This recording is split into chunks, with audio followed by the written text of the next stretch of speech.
Committee will come to order without objection. The committee may recess at any point. I'd like to go ahead and welcome everyone back to the full committee, and I recognize myself for an opening statement. Good morning, Secretary Mayorkas. Thanks for joining the committee. We look forward to hearing from you as we discuss the department's budget and the crisis this administration has created at our southwest border. This year, we recognize the department's 20th anniversary and thank the many public servants, past and present, who have worked tirelessly to keep our homeland safe. In the aftermath of 9/11, the department was created to safeguard the American people. This mission includes securing the U.S. borders and approaches. Mr. Secretary, you took an oath where you swore to support and defend the Constitution of the United States against all enemies, foreign and domestic, and well and faithfully discharge the duties of the office. Your job is to protect the homeland. And one of those obvious duties is to secure the United States sovereign borders and to implement the laws duly passed by Congress. However, you have not secured our borders, Mr. Secretary, and I believe you've done so intentionally. There is no other explanation for the systematic dismantling and transformation of our border into a lawless and dangerous open border. You've asserted in the past that it's an issue of resources, but the numbers show a very different story.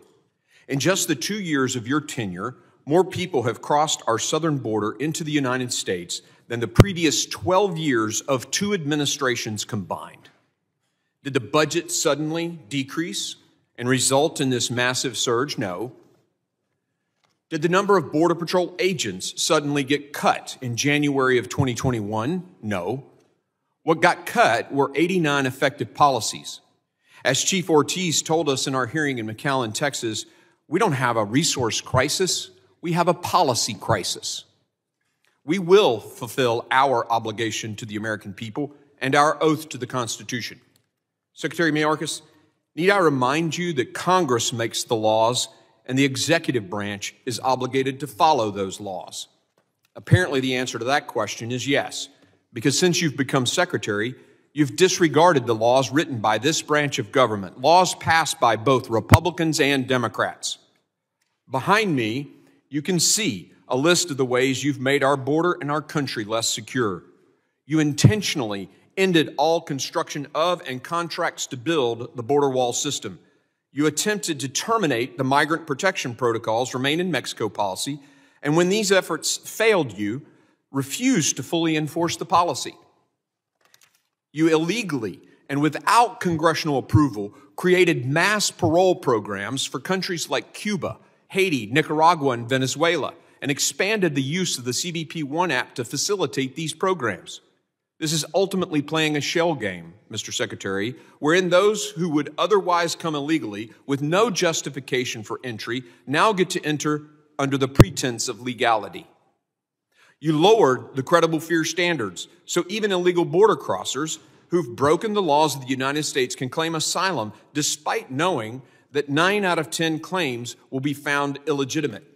You instructed ICE agents not to detain or deport the vast majority of individuals illegally in the country, while also stating that the crime of being in the country illegally is by itself no longer grounds for removal. You just made that up. You refused to detain illegal aliens pursuant to the Immigration and Nationality Act and instead allowed them to be processed en masse into the United States. You moved northern border agents to the southwestern border, leaving our northern border vulnerable, which has led to an increase in encounters in some sectors as much as 900%. And finally, you ended Title 42 in May without any plan to deal with the surge. What's this gotten us? Well, here behind me, you can see the results. Unfortunately, the facts are overwhelming. More than 5 million encounters at the southwest border since President Biden took office. 1.4 million gotaways, known gotaways, who evaded U.S. Border Patrol agents since President Biden took office. And these are only the ones we know about. We learned from U.S. Border Patrol Chief Ortiz that these numbers are likely 20% higher. 80 individuals on the terrorist watch list have crossed the southwest border so far in FY23. 14,148 pounds of fentanyl seized in 23, enough to kill the entire U.S. population. The U.S. population you swore to defend and protect over 9.5 times. And this is only the amount we know about. We have no idea how much of this poison is actually being brought into the country by drug smugglers taking advantage of our porous border and your lax policies. Last month, this committee held a hearing in McAllen where Chief Ortiz stated under oath that DHS does not have the operational control of our borders, contradicting testimony that you previously gave before this committee. Chief Ortiz went on to say that 5 of our 9 sectors of our southwest border are under the control of the drug cartels. Unimaginable. Secretary Mayorkas, your reckless border policies are enriching the drug cartels, and these cartels are laughing in our face. They find it amusing that the most powerful nation on earth is not only unwilling to stop them, but is actively facilitating their business model. Unfortunately, your admission during the March 28, 23 Senate Judiciary hearing that you're unaware that cartels are using illegal aliens as decoys to distract Border Patrol agents while they smuggle illicit contraband and illegal aliens across the border only emboldens these cartels. Honestly, your admission reflects incompetence. Imagine a general officer in the Army who has no clue about the strategy of his enemy. We'd fire that general on the spot. Mr. Secretary, every time you fail to acknowledge that this is a crisis, you lose even more credibility with the men and women of DHS, to say nothing of the American people. As you ignore the crisis at our border, thousands of Border Patrol agents and CBP officers are on the front lines, putting their lives at risk to keep our country safe. And what kind of treatment do they receive from you? They're accused of whipping migrants crossing the border. And now we find out that your department knew the whole time that this report was bogus. You went on national television and vilified these agents of the Horse Patrol Unit. These men and women are proud to fulfill their duty to secure our border, and they do this with no thanks, no support, and quite honestly, dishonesty from this administration. It's downright shameful. I don't blame our Border Patrol agents for feeling the way they do about you. As a former Army officer and doctor and CEO, I know that when a leader loses the trust of those he's entrusted to command and serve, it's over. Now, let's turn our attention to your budget proposal for DHS. Mr. Secretary, this budget proposal is an insult to every American. It fails to take seriously many of the most pressing national security threats, especially our wide open border. President Biden himself likes to quote, and I quote him, "Don't tell me what you value, show me your budget and I'll tell you what you value," end quote. Well, this budget clearly shows us what this administration values, and it's not the safety of the American people. Like your past budgets, like your policy decisions and your actions, this proposed DHS budget has the singular purpose of continuing to encourage people to come into this country illegally. Here behind me, you can see this very clearly. Pet projects at the DHS, we're going to add $4 billion, but for CBP, we're going to cut their budget by $1.2 billion. U.S. Citizenship and Immigration Services, the folks that move people into the United States, we're going to give them another $1 billion. That's what you want to do. ICE, you're going to decrease by $421 million. This is all about moving people into the country and not about border security. The objective of this budget is not to secure our border, but to force CBP personnel to process illegal aliens into the interior of the United States. The proposed $4.7 billion Southwest Border Contingency Fund is just another gimmick to spend American taxpayer dollars on a crisis you created with the goal of processing illegal aliens quicker out of DHS custody so that you can settle them into the interior of our country. The administration's saying the quiet part out loud. By requesting funding for border management instead of border security, you're signaling you have no intention of securing our borders. Instead of spending any money on wall construction that would actually have both a practical and deterrent impact, the administration has proposed spending $3.9 billion of DHS money on a climate resilience program. Meanwhile, you propose spending a mere $40 million to combat fentanyl that's devastating our country. Do you think the parents and families who will continue to lose their children, their brothers, their sisters to fentanyl will take comfort in knowing that DHS has at least added more to the massive money already spent by this administration on climate change? I don't think so. Mr. Secretary, I could go on, but I will yield. I do hope you've come here today ready to be honest with the American people, because if you're bold enough to make these policy decisions, you should be brave enough to own up to them and their consequences. I will now yield to the ranking member for his opening statement. Thank you very much. I want to thank Secretary Mayorkas for being here today to testify at the committee's annual budget hearing.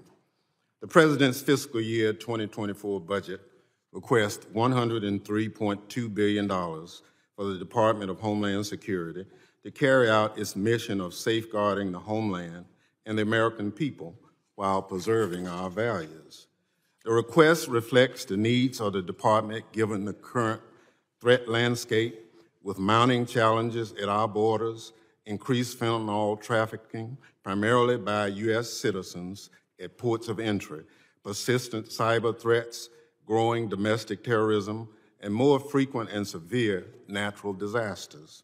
It also reflects the state of the department's 20 years after its establishment in the wake of 9/11, and just 2 years removed from the damage wrought by the Trump administration. The Biden administration inherited a Department of Homeland Security beleaguered by 4 years of politicalization and mismanagement. Among Secretary Mayorkas' predecessors were so-called leaders, often unqualified and sometimes unlawfully appointed, who did the former president's bidding, even if it meant separating small children from their parents, pandering to domestic extremists, and violating Americans' civil rights by detaining peaceful protesters and spying on journalists. One of those predecessors was not only unlawfully appointed, but also refused to testify at the committee's annual hearing on worldwide threats to the homeland, even defying a subpoena to appear. Under the Trump administration, DHS regularly refused to comply with regular congressional oversight, ignoring requests and subpoenas for documents. For the last 2 years, Secretary Mayorkas has had the difficult task of undoing the damage done by the last administration while leading the department and its more than 260,000 employees through challenging times. Unfortunately, Republicans seem intent on making a hard job even harder, maybe because they think berating the secretary will get them their 5 minutes on Fox. They spend time tweeting about their quote, unquote accomplishments during the first 100 days of the 118th Congress and touting the number of television appearances they have made. Meanwhile, they haven't moved a single bill through this committee, not one. I was dismayed to see that speaking to a group of campaign contributors last week about today's hearing, the chairman said, and I quote, "Get the popcorn, it's going to be fun." I think that tells Americans all they need to know about the Republican agenda here. They don't want solutions to Homeland Security challenges. They want to make a headline or a photo op. They want a political wedge issue and something to talk to their deep-pocketed donors about more than what they want to work together to get things done. In Washington at its worst, and a sad departure from the proud bipartisan history of this committee. So today, Democrats want to talk to the Secretary about the issues facing the homeland and how the department would use the President's budget requests to address them. We want to learn about the proposed border contingency fund and how it would be used to process migrants in an orderly and humane way. We want to understand how the budget would allow CBP to deploy more technology at ports of entry to identify and interdict fentanyl and other illicit drugs being smuggled across our borders. We want to discuss what the department and its partners are doing to stop the southbound flow of American guns that are fueling cartel violence in Mexico. We also want to hear about the terrorism landscape and how the budget would support the fight against proliferating domestic terrorist threats and persistent foreign terrorist threats. We want to know how the budget would help strengthen our cyber defenses against adversaries like Russia and China and other malign actors. We want to know whether FEMA has the resources it needs to respond to the unrelenting pace and scale of disasters in recent years. And we want to ask, how can we support the DHS workforce, help improve morale, and provide better pay and rights for frontline employees? That's the work of a functional committee on Homeland Security at a budget hearing, and that's what you'll hear from the Democratic side of the aisle today. I also want to take the opportunity to thank Secretary Mayorkas for his responsiveness to Congress, not just today, but since taking the job over 2 years ago. The speed at which the department, under his leadership, has responded to congressional oversight by both Republicans and Democrats is unprecedented in the 20 years I've served on this committee. On a personal note, I appreciate the Secretary and FEMA Administrator Criswell being on the ground within hours of an EF4 tornado striking Mississippi last month, and the President and First Lady visiting shortly thereafter. The tornado devastated parts of my district, and the department has worked quickly to help provide resources. Communities like those I represent were often ignored in times of need by the last administration. It's good to see that the Biden administration not only talks the talk on equity and disaster response, but is also walking the walk when it matters most. While we are looking for your continued support, Mr. Secretary, as survivors work to get back on their feet as long as the recovery process continues. In closing, I want to note that today marks the 28th anniversary of the Oklahoma City bombing, and last week we commemorated the 10th anniversary of the Boston Marathon bombing. Our thoughts and prayers continue to be with those who were killed or injured in those tragic attacks and their families.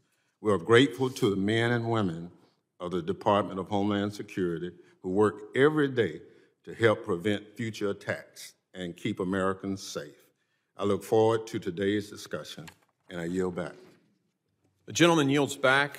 Other members of the committee are reminded that opening statements may be submitted for the record. We're pleased to have Secretary Mayorkas here before us for this time. I'd ask the Secretary if he would rise and raise his right hand. Do you solemnly swear that the testimony you will give before the Committee of Homeland Security of the United States House of Representatives will be the truth, the whole truth, and nothing but the truth? So help me God. Thank you. Let the record reflect that the Secretary has answered in the affirmative. Appreciate that, and we'll get started. I would like to formally introduce our witness, the Honorable Alejandro Mayorkas, as the 7th Secretary of Homeland Security, a role in which he served since February the 2nd of 2021. Prior to his appointment, he served as the Deputy Secretary of DHS and the Director of USCIS. I thank you for being here today, Mr. Secretary. The witness's full statement will appear in the record. I now recognize Secretary Mayorkas for 5 minutes to summarize his opening statement. Thank you very much, Chairman Green, Ranking Member Thompson, distinguished members of this committee. Last month, we marked the 20th anniversary of the department's creation, which brought together different agencies from across the federal government in a determined effort to safeguard the United States against foreign terrorism in the wake of the devastation wrought on September 11, 2001.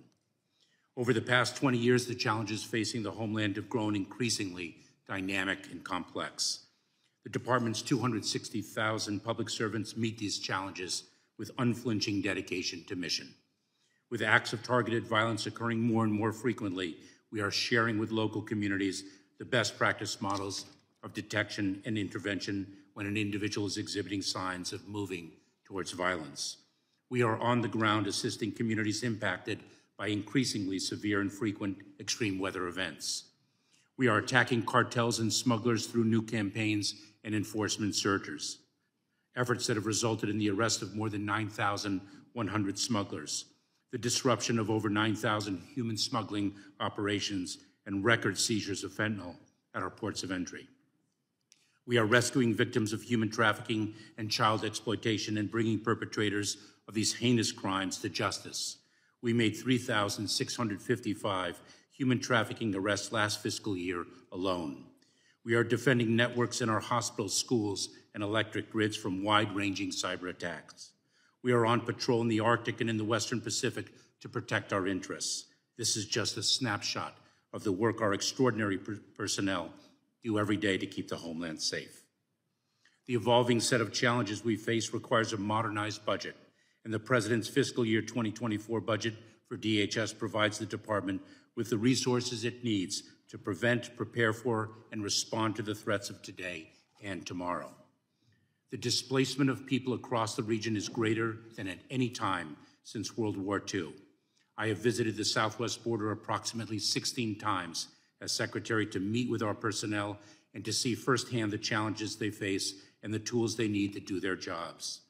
The fiscal year 2024 budget proposes the hiring of over 1,400 additional personnel to secure the southwest border, including 350 additional Border Patrol agents and 310 additional Border Patrol processing coordinators to get more agents back into the field performing their critical law enforcement mission.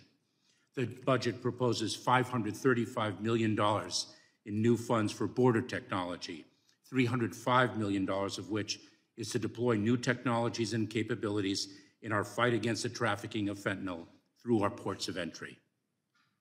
The environment across the southwest border is dynamic, and the annual appropriations process does not provide the flexibility to address challenges that often change sector to sector, month to month.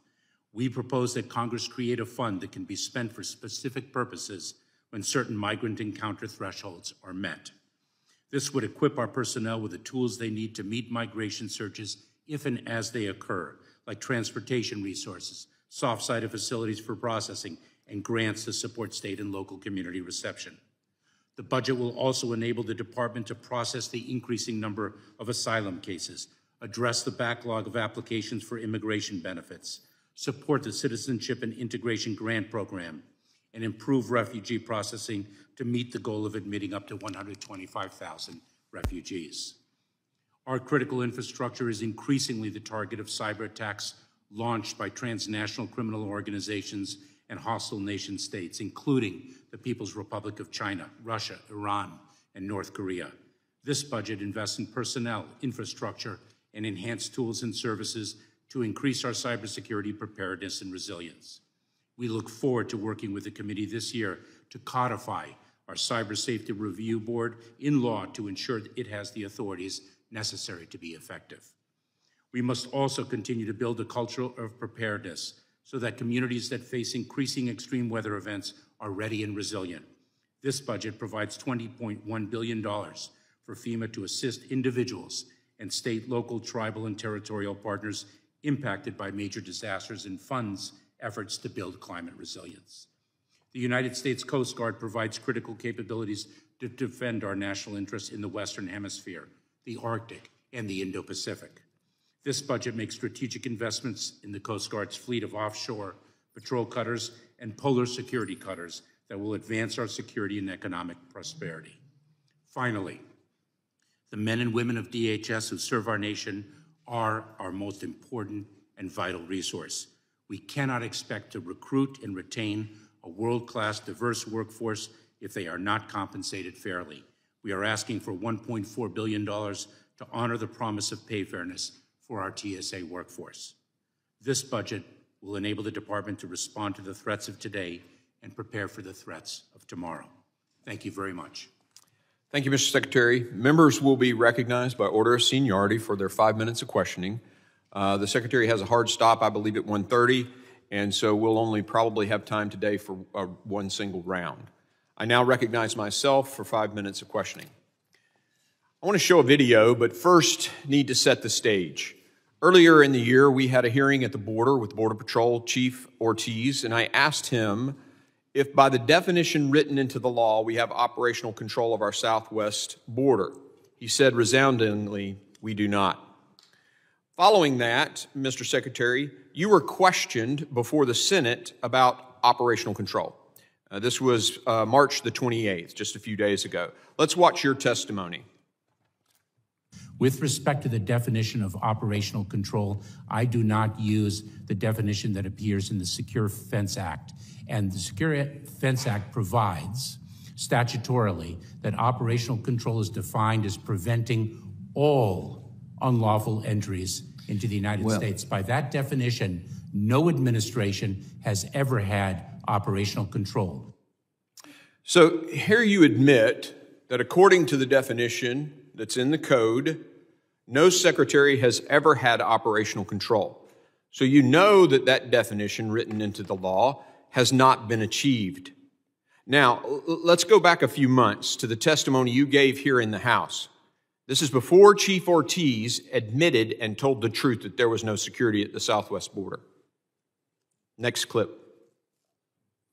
Will you testify under oath right now? Do we have operational control, yes or no? Yes, we do. And we have operational control of the borders. Yes, we do. And Congressman, we are working to... Listen what operational control defined. In this section, the term operational control means the prevention of all unlawful entries into the United States, including entries by terrorists, other unlawful aliens, instruments of terrorism, narcotics, and other contraband. Do you stand behind your testimony that we have operational control in light of this definition? And Congressman, I think the Secretary of Homeland Security would have said the same thing in 2020. Mr. Roy reads 2019. Mr. Roy reads the very definition you just admitted last month in the Senate that has not been achieved. He said, according to this definition, do you have operational control? According to the definition that you just said, no one has ever had operational control. He asks you, under oath, in the United States Congress, if you had operational control according to that definition, and you said, I do. That is a false statement because you admitted in the Senate that no one has ever achieved that. You make it very clear, Mr. Secretary, that you've known all along, according to the definition that is written in the law passed by the Congress, that you do not have operational control.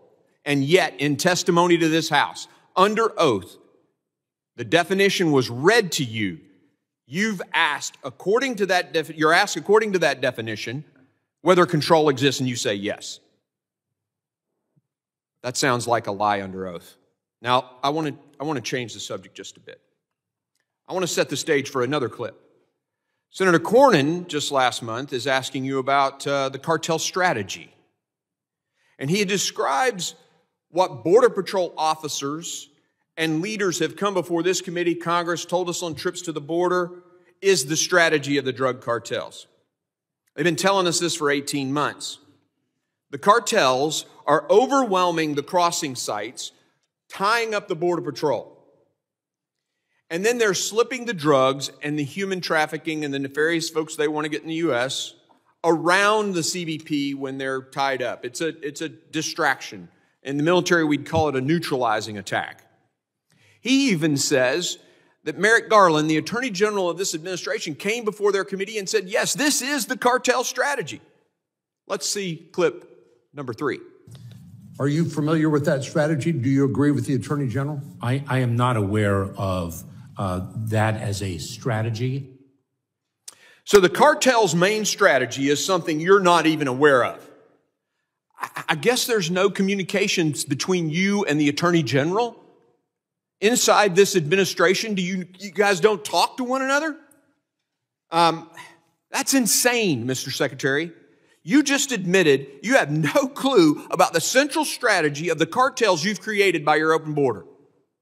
What general officer would we allow to stay on the job in the Army if he didn't understand the strategy of the enemy? Not only have you lied under oath, you just admitted your own incompetence. It's really quite unacceptable. You knew very well the definition wasn't being fulfilled. You told Chip Roy, Congressman Roy, yes, I have operational control by that definition. And then later, under oath, you admit no one's ever had control by that definition. Then you tell the Senate, I don't even know what the cartel's main strategy is. I'm out of time, Mr. Secretary, but that doesn't paint a very good picture of someone who's doing their job very well. I now yield to the ranking member. Thank you very much. Since we're talking about the Secure Fence Act definition, I was here when Congress voted on it. Under the Secure Fence Act, operational control is defined as preventing all unlawful entries into the United States, all people and all narcotics, 100%. What wasn't mentioned at the hearing last month is that the definition of operational control the chief was asked about has never been achieved by any administration, Democrat or Republican, not by Trump, not by anyone. Republicans have acknowledged that this in the past. The former Republican chairman of the committee, Peter King, the author of the Secure Fence Act, said during the 2013 markup, you know, we had 100% in the Secure Fence Act, and we've met with Secretary Chertoff and Secretary Napolitano. And the fact is, I think a 100% is unreachable. At the same markup, Representative Michael McCall, also a former Republican chairman of this committee, said, but when you put this number as a matrix in the definition of operational control, you make it impossible to achieve operational control. Perfection shouldn't be the enemy of the good. Under this definition again, we will never ever get operational control because nothing in life is 100%. Yet, Mr. Secretary, Republicans are criticizing you for not achieving something that no secretary has ever achieved. It seems like their standard changes depending on the administration. That's a double standard. That's partisan politics, and that's Washington for you.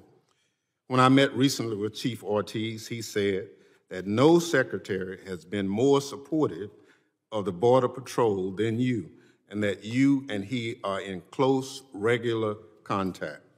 I was glad to hear that, and I look forward to heading back to the border again to see, in my own view, what's happening. So can you, for the committee, share the explanation of this 100% target as the measurement for securing the border? Ranking Member Thompson, Mr. Chairman, the Secure Fence Act provides that operational control means that not a single individual crosses the border illegally, and it's for that reason that prior secretaries and myself have said that under that definition, no administration has had operational control.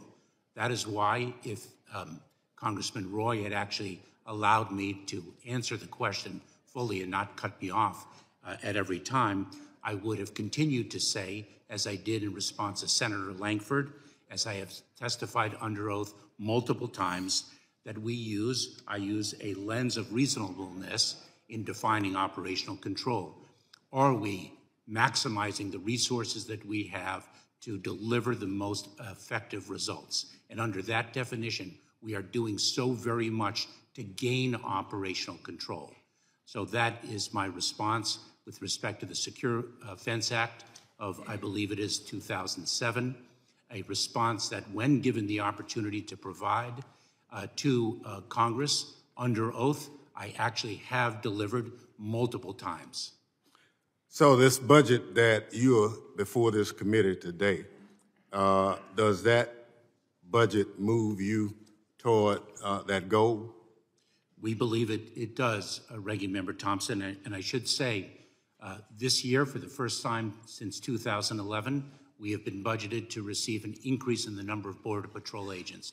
The first time since 2011, 300 to be precise. Next year, for our fiscal year 2024 budget, we request an additional 350 Border Patrol agents as just one example of how this advances the security of our southern border through the extraordinary work of our personnel in the department. And let me say for the record that in each time that the request for increasing the numbers in the Border Patrol, Democrats on this committee have always supported the increase. It's been my Republican colleagues who've opposed the increase. So either you're going to support the Border Patrol and securing the border, or you're not. I yield back. The gentleman yields. Just point of clarification, my comments were not about the content of the definition, the fact that you said the definition was happening. You said, I did. That definition, yes. So it was about integrity and not about success on that particular point. I now recognize Mr. Higgins from Louisiana. Thank you, Mr. Chairman. Mr. Secretary, your stand in your testimony today regarding operational control of our southern border, which by any reasonable man's definition has certainly been lost. You're standing on a word in the legislation that gave birth to the specific law saying all illegal crossings and no one's ever. We'll take a drip. America be okay with that? Which you and your execution of your inaugurated president's policy have given America is a flood.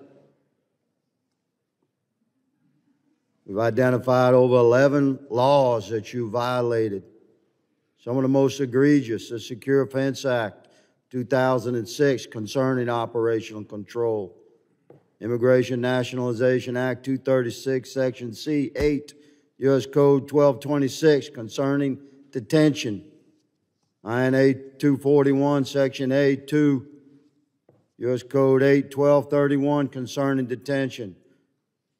Immigration and Nationalization Act, Section D, 5, Alpha, 8 U.S. Code 1182, concerning parole. We've given you ample opportunity to seek some sort of honorable exit from your executive position, sir. We take no pleasure in witnessing you dismantle yourself as a fellow American before the whole country.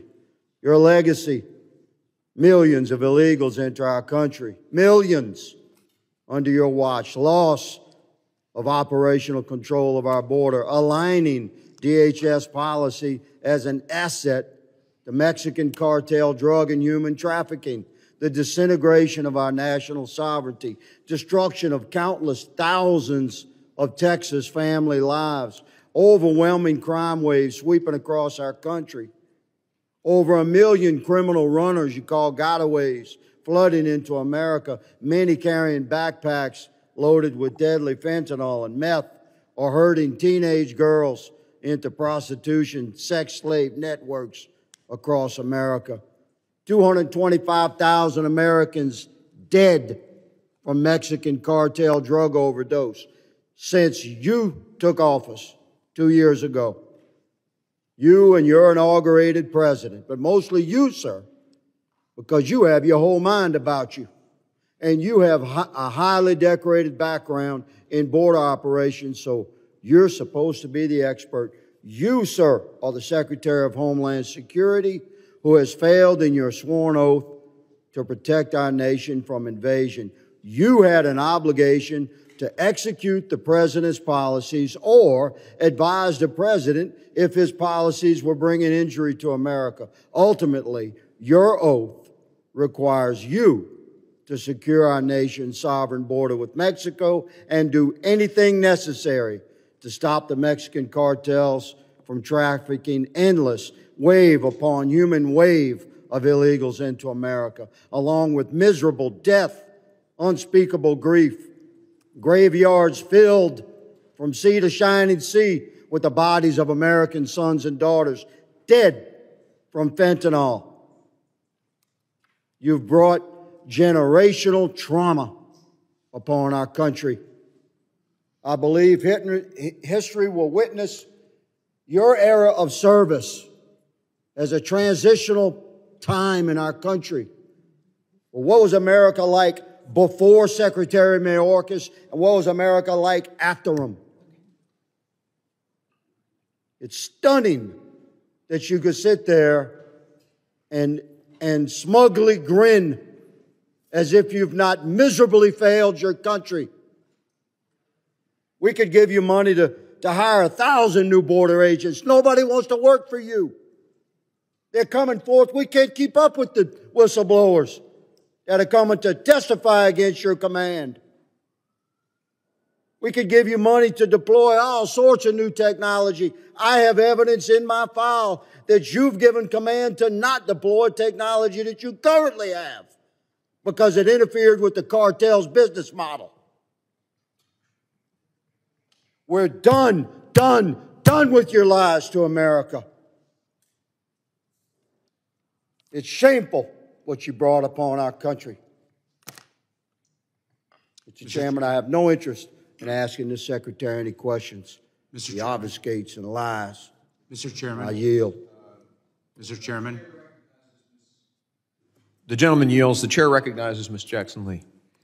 Mr. Secretary, I'll give you a moment, but my question is before, as I start my questioning, and you know time is short, do you take an oath, and on behalf of the men and women of the Department of Homeland Security, particularly those responsible for border security in the North and the South, to protect the American people, and are you doing it in the best manner, the securest manner, the honest manner with integrity to save the lives of the American people and to ensure that hamlets, cities, counties, and otherwise are safe and that our domestic security is safe?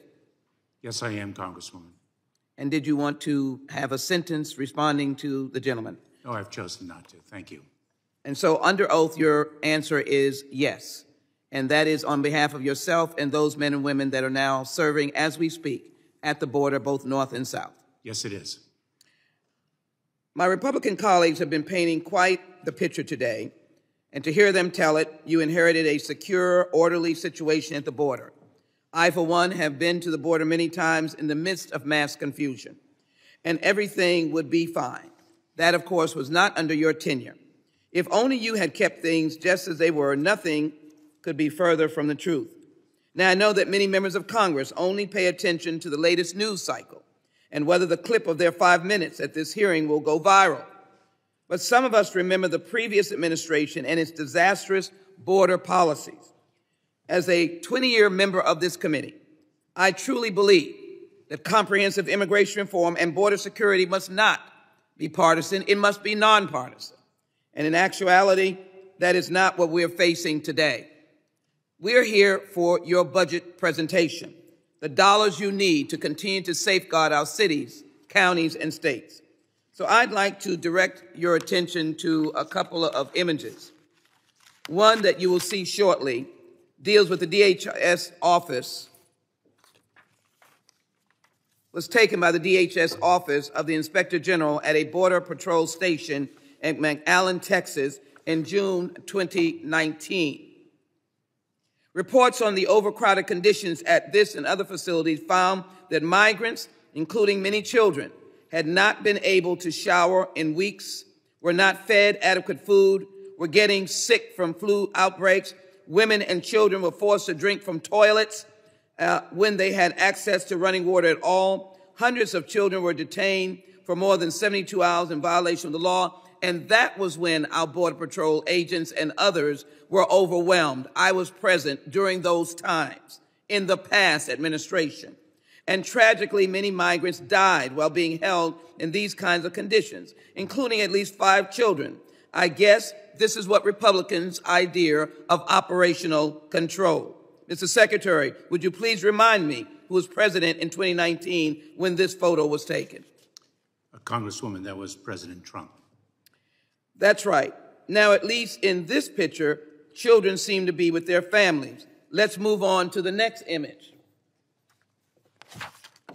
In May, 2018, the prior administration announced a zero-tolerance policy, which resulted in children being torn away from their parents. I was there then, including U.S. citizen children, American kids. Worse yet, the administration had no plan to track family separation and allow for reunification. As of a couple of months ago, more than 1,000 children have still not been reunited with their families. Now, some might say that child separations and death in custody are just the cost of achieving border security, and if we reinstate the previous administration's policy, we could keep the border. I find that despicable. However, the truth is that these policies weren't even effective in securing the border.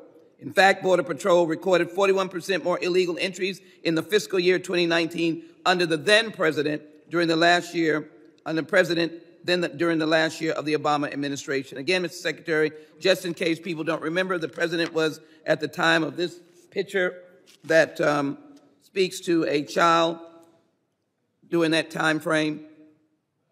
Congresswoman, that was President Trump. You're right again. So let me, in my final question, ask, as a refugee yourself, do you believe the inhumane and ineffective border policies of the Trump administration really equal to operational control? And does your budget reflect your serious commitment to ensuring more personnel, morale boosts, and to be able to do this job so we safeguard and secure the American people? Mr. Secretary. Congresswoman, the policies of the past administration, those that were cruel and inhumane, not only did not achieve operational control under the definition of the Secure Fence Act, they also disobeyed our values as a country. Our budget that we have proposed for fiscal year 2024 advances the position of this department to gain operational control under a reasonable definition. As all secretaries have said, it is unachievable to prevent any alien during a year from crossing the border, not a single one. The gentlelady's time is up. The gentlelady yields. We'll have to get that New York Times article out that's about the migrants being enslaved. I recognize Mr. Guest from Mississippi.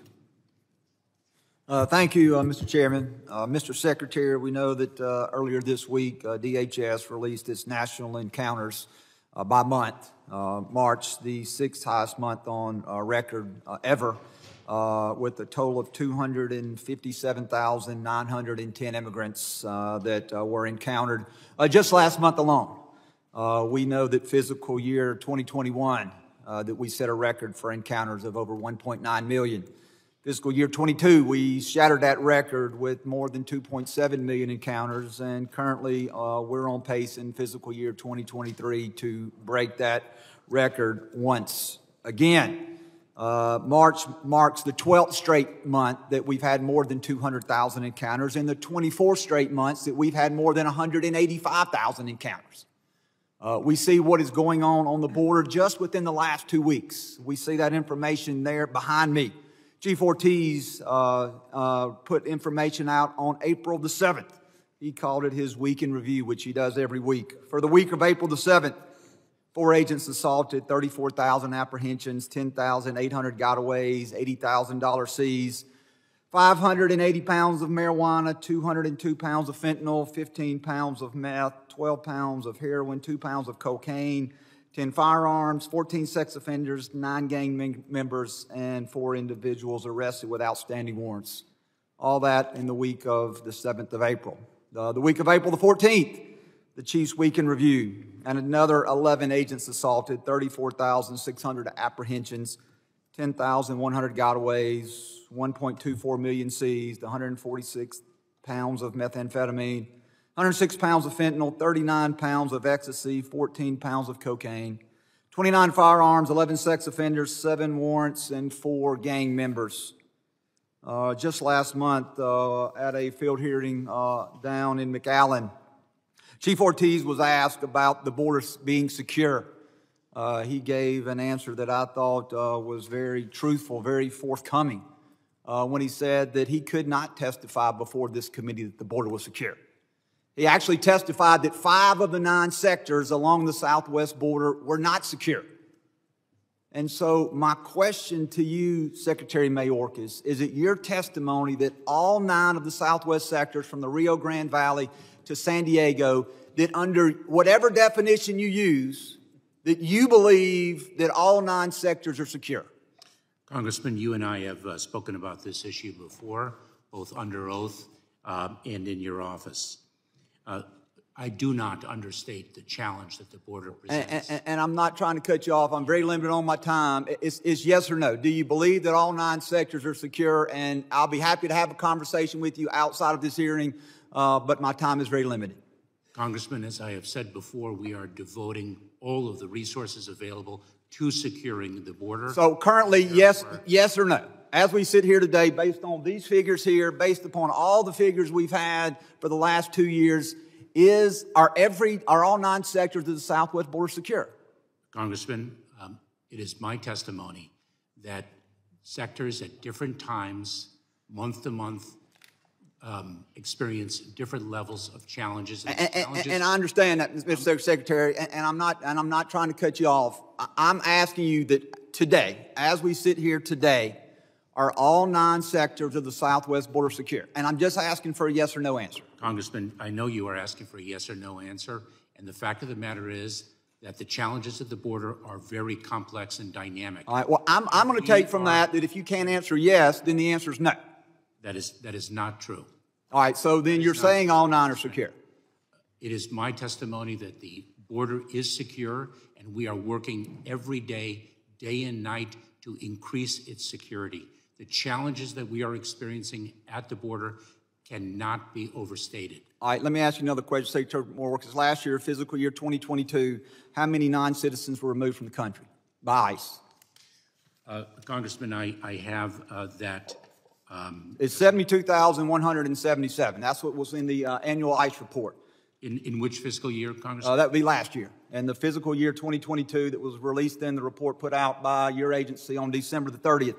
Do you know the number of cases on the non-detained national docket? You know what that docket is, correct? That's the number of individuals who have entered the country.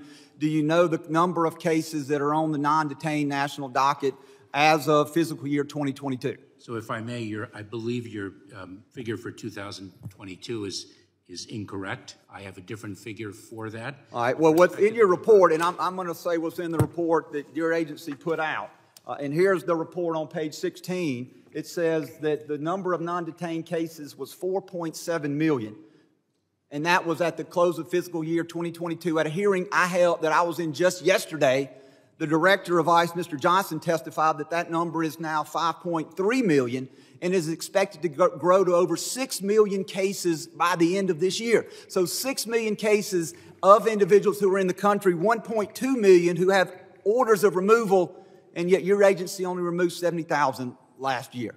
I think that your agency is not enforcing the law, Mr. Mayorkas, and I think that you can do a better job. And Mr. Chairman, I know I'm out of time, and I yield back. Gentleman yields. The chair recognizes Mr. Payne from New Jersey. Thank you, Mr. Chairman. And, you know, we have such short memories in this committee with respect to the situation at the southern border. I would just like to admonish or condemn the person who came up with the idea saying, hey, I know how to stop people from coming across the border.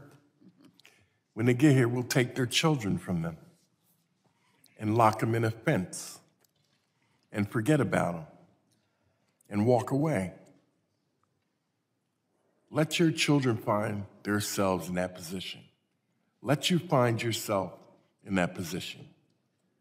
It's a shame. It's absolutely a shame to use children as props, as a way to get what you want, and to also just ignore that the fentanyl problem is at ports of entry by American citizens. Whenever you hear that, you just close your ears. La, la, la, la, la, la.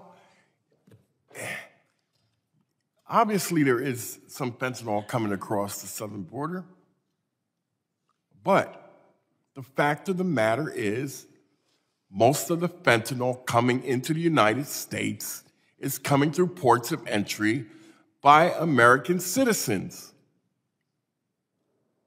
Keep denying it. Keep not, you don't want to hear it. You don't want to know about that. You want the narrative of the southern border as the problem. Everything wrong with this country is the southern border. You should look around. You should look around. Because while you're looking only at the southern border, there are folks bringing fentanyl in from every port of entry in this country. And they're doing it because they know you're looking at the southern border. Amazing. Mr. Secretary, I'm going to give you an opportunity to talk about your budget, which is what we're supposed to be here for. But, you know, the buttered popcorn is being given out on the other side, so anyway. Let's talk about climate change. And it's a profound threat to our national security.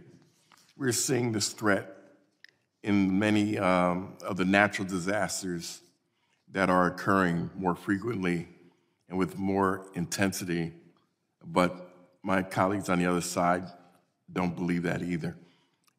In this 2021, this committee received expert testimony that stated America lost years of progress on addressing climate change due to the Trump administration's outright refusal to accept science and its work to dismantle climate science programs. The Biden administration, in contrast, has taken commendable steps on focusing on climate change. Mr. Secretary, could you please provide a few more examples of how, under your tenure, DHS is focusing on climate change and the threat it poses to our national security? Congressman, the gravity and frequency of extreme weather events is only increasing. We used to speak of hurricanes, tornadoes, fires in terms of seasons. We don't do so anymore. As the ranking member Thompson mentioned, I was in Mississippi but a few weeks ago to see what a tornado could do to an entire town in just 20 seconds with winds traveling at up to 200 miles per hour. I was in Kentucky last year to see another town ripped to shreds by a tornado. In light of that, what we have to do is build communities' readiness for extreme weather events, their ability to withstand them to the best of their abilities, their ability to recover from them when they strike, and prove resilience. We have invested heavily in the Building Resilient Communities Fund. This past year, we doubled it. We are seeking in the fiscal year 2024 budget more funds to build communities and protect the American public from extreme weather events that are striking and destroying more than ever before. Thank you, Mr. Chairman, and I will yield back. The gentleman yields. I now recognize Mr. Bishop from North Carolina for his testimony, or for his questions. Secretary Mayorkas, I'm very glad that the gamesmanship about operational control is finally out in the open. You said just a moment ago that if Congressman Roy hadn't cut you off in that hearing, I was in that hearing in the Judiciary Committee as well. You are one of the most assiduous bureaucrats I have witnessed at evading and filibustering in response when members have 5 minutes to ask you questions instead of coming forward directly. Here's what you could have said to Congressman Roy. No, Congressman Roy, we do not have operational control, but no administration has achieved the standard of operational control set forth in law. That took about 2-3 seconds. And then he could have followed up with this, and I'd like to. Secretary Mayorkas, given that illegal immigration has been setting records for your entire tenure, the fact is that under your leadership, the Department of Homeland Security is farther away from the legally mandated standard of operational control than ever. Much farther away, correct? Congressman, our apprehension rates are consistent with the apprehension rates of prior administrations over the years. And the fact by the numbers, if the standard of operational control is no illegal immigration coming across our border, then you're farther away from that than ever. The fact of the matter is the migration that we are experiencing at our southern border is not exclusive to our southern border. It is gripping the entire hemisphere and the entire world. Your policies are causing it, Mr. Secretary. Congress set an objective in law. You haven't pursued it. You have pursued its opposite.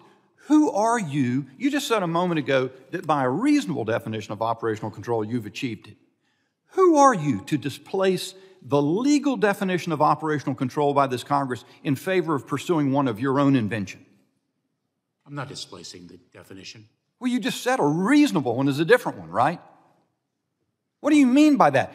How is the one defined by Congress not reasonable? You understand what law means? You're a lawyer. You're an excellent lawyer. You know that not to be tenable. You're a member of the administration charged with the duty to execute the laws that Congress has passed. Isn't that right? Absolutely, and we are doing so. Not the operational control standard. You've abandoned it to adopt one that you say is reasonable. Correct? Congressman, that is a definition. You're asking me whether we enforce the laws that Congress has passed, and the answer is yes, we do. No, you don't, because Congress set forth an objective in law, and you have seen fit to disregard it. Let me ask you this. Chief Ortiz, when he testified before us in March, didn't just admit that we don't have operational control of the border, didn't just admit that the border, much of the border is not secure. There was this. I said, the cause is change in policy, is it not, sir? Will you be candid enough to be unequivocal and clear that that has driven the change? And here's his answer. I will tell you, sir, that when I was a deputy chief and acting chief down here in 2014, a lot of people described what was happening here in South Texas as a humanitarian crisis or border crisis. And I was very candid. And I said, I think we have a bit of a policy crisis. And I still hold true that we have some policies in place where we need to ensure that the men and women out there patrolling the border, investigating these criminal cartels, are actually allowed to do their job each and every day. And I said, and their job is to detain and remove immigrants. And he said, yes, sir. How about you, Mr. Secretary? Do you admit that your policies have led the country farther away from operational control of the border as defined by the Congress? Congressman, no, I do not. I'm not surprised. Here's your admission. Here's one of your admissions. Look at page 7 of your own written testimony. Guess what you have there? You're asking for a 342% increase in the funding for combating child exploitation. You want to know why that is? Let me tell you, because you won't tell me candidly. The reason is that your policies have led to 345,000 unaccompanied children entering this country, which now the New York Times in multiple articles has revealed what that's led to in the quality of their lives. You apparently believe this to be a game, Mr. Mayorkas. I think that's why all the acrimonious interchanges that happen over and over. Even, the last time that I asked you whether you maintain that we have operational control back in November, and you said yes, and we're trying to make it, and we're trying to do more every day. They played that on 60 Minutes. And let me tell you this. It wasn't because 60 Minutes is a fan of mine. It is because everybody of any reasonable sensibility looks at what you have been saying and what you continue to say and recognize that it blinks at reality. And you know it. You're not delusional. But you are prepared to be dishonest with this Congress repeatedly. I yield back. The gentleman yields. I now recognize Mr. Carrera from California. Thank you, Mr. Chairman. Mr. Secretary, welcome. Thank you for being here. If I take a minute, let's talk about Congress's role in helping you do your job. Let's discuss achieving operational control. Fiscal year 2023 government funding package provided U.S. Customs and Border Patrol with over $7 billion in funding, including almost a 20% increase in Border Patrol. Not a single Republican in this committee voted for that package. Last year, 2023, this same funding package was the first to increase Border Patrol agents since 2011, as you said. Do you believe these extra Border Patrol officers help you do your job? I most certainly do, Congressman, and that is why our fiscal year 2024 budget seeks an additional 350 Border Patrol agents, as well as other personnel. Mr. Secretary, let's talk about fentanyl deaths in my district. I'm very disturbed, very concerned. Republicans have advocated capping the fiscal year 2022 budget at 2022 levels. Republicans seeking to essentially cut the funding for your department. That cap would essentially result in a reduction of 2,400 CBP agents and officers. Would that mean essentially that 155,000 pounds of cocaine would not be seized? Over 1,000 pounds of fentanyl would not have been seized? Over 2,000 pounds of heroin would not have been seized? How would reducing 2,400 agents at the border affect your job, sir? Congressman, if our budget were reduced as you identify, it would gravely harm our ability to apprehend individuals who are attempting to cross our border illegally. It would gravely harm our ability to interdict fentanyl and other narcotics coming through the ports of entry and elsewhere, and cause other harm. And I should say, with respect to fentanyl, the challenge that this drug, the death and destruction that this drug causes, has been building year over year for a number of years. There were nearly 58,000 fentanyl overdose deaths in 2020 alone. This is a challenge that we all have to work together to address. Fundamentally, in the context of immigration. Thank you, Mr. Secretary. We're dealing with a broken system and we need reform. Thank you, Secretary. Mr. Chairman, if I may, without any objection, I'd like to submit a letter for the record from the Office of Legislative Affairs to the Appropriations Committee that does a complete analysis of what capping fiscal year 2024 discretionary spending at 2022 levels would mean to the services at the Department of Homeland Security. Without objection, so ordered. Thank you, sir. And finally, in the last minute I have left, let's talk a big picture here, Mr. Secretary. Refugees. After World War II, there were 60 million European refugees moving throughout the world. Wars, famine, COVID-19 have an interesting way of affecting the refugee movements. You stated a minute ago that this was not only a U.S. issue, but an issue for the continent. Is Colombia having issues with refugees? Are other nations in this continent having to address challenges with refugees? Is this a worldwide phenomenon? Congressman, it most certainly is. Our hemisphere is gripped by an unprecedented level of migration since World War II. You mentioned the country of Colombia. Colombia now is a residence to approximately 2.5 million Venezuelans who have fled that authoritarian regime. The causes of people being on the move, of course, were spurred by COVID-19 pandemic, but also because of authoritarian regimes, public corruption, extraordinary poverty, violence, and other elements that force people to leave their homes. Thank you, Mr. Chairman. The gentleman yields. I now recognize Mr. Jimenez from Florida. Thank you, Mr. Chairman. Mr. Mayorkas, Secretary Mayorkas, you were named to be the Secretary of Homeland Security, I believe on November 23rd, 2020. Is that correct? I don't remember the precise date, but I think, yes. I think that's probably true. Okay. Did you and the President have discussions about how the policies that needed to be implemented in the department during the transition period? Congressman. That's a simple yes or no answer. Did you have discussions or not? Yes, we did. Okay, thank you. Did you advise the president on his first day to rescind and then issue executive orders in the Department of Homeland Security, rescinding the migrant protection plan, stopping the construction of the wall, and then various other executive orders that he signed into effect, actually on his first day in office? Congressman, I don't think it's appropriate for me to speak of the deliberative process. You mean, did he do that on his own, or did you have any say-so in that? Congressman, I don't think it's appropriate for me to speak of the deliberative process. Interesting. Do you advise the president on the issue of Homeland Security?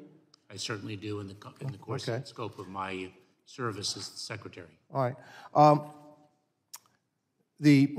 My colleagues on the other side say that you inherited a mess at the border. In fiscal year 2019, in March of 2019, then President Trump issued the MPP, basically the Remain in Mexico policy. And in that year, there were 977,000 encounters, according to my numbers anyway.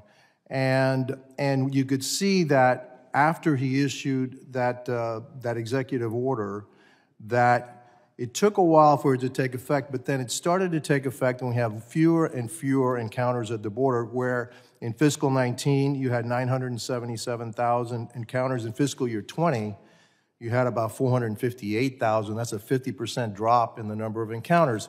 And then we get to the Biden administration and your time. Right after the Biden administration rescinded a lot of these orders and issued their new executive orders, we went from encounters in January of 78,000 and jumped to 101,000, 173,000, 178, 180, 189, 213, 209, 192, where we had 1.7 million encounters at the border. That's like a fourfold increase over what we had the previous year. Then the year after, it got even worse, so that we're at 2.3 million encounters in fiscal year 2022. Now, in light of this, have you advised the president to change his policies at all? Congressman, I don't think it's appropriate for me to speak of the deliberative process, but let me say this, that the challenge at the border year to year is the function of many different factors. So, for example— No, sir, I'm asking you, it's not about, I'm asking you, have you advised him that to change his policies, and you refuse to answer that? I understand that, fair enough, okay? And so, these numbers reflect abject failure at the border. And so somebody has to take responsibility for it. And since I guess you and he don't talk, or maybe if you do, you haven't been very effective at changing policy, then maybe we need a new Secretary of Homeland Security. And with that, I yield back. Thank you.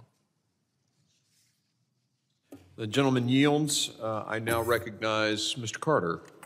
Mr. Chairman, thank you very much. Mr. Secretary, thank you for being with us today. The Biden administration is to be commended for recognizing that disasters exacerbate existing inequities and further entrench existing social and economic disparities.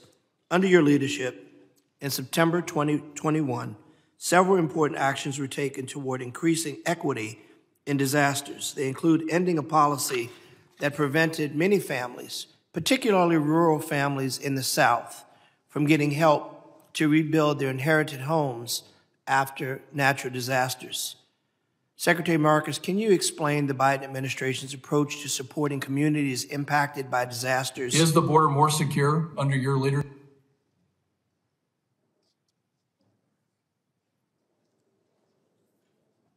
I don't remember interrupting anyone when they had the floor. I don't know who said that. Where did that come from? Who said something? You Video?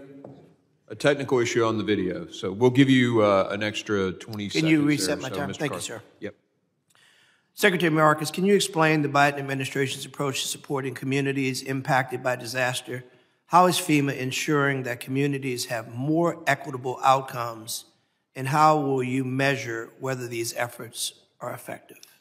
Congressman, the extreme weather events are impacting many communities across this country, and it is our obligation, our responsibility to ensure that there is no community that is disenfranchised from receiving the relief to which it is entitled as a result of the damage it suffers by reason of an extreme weather event.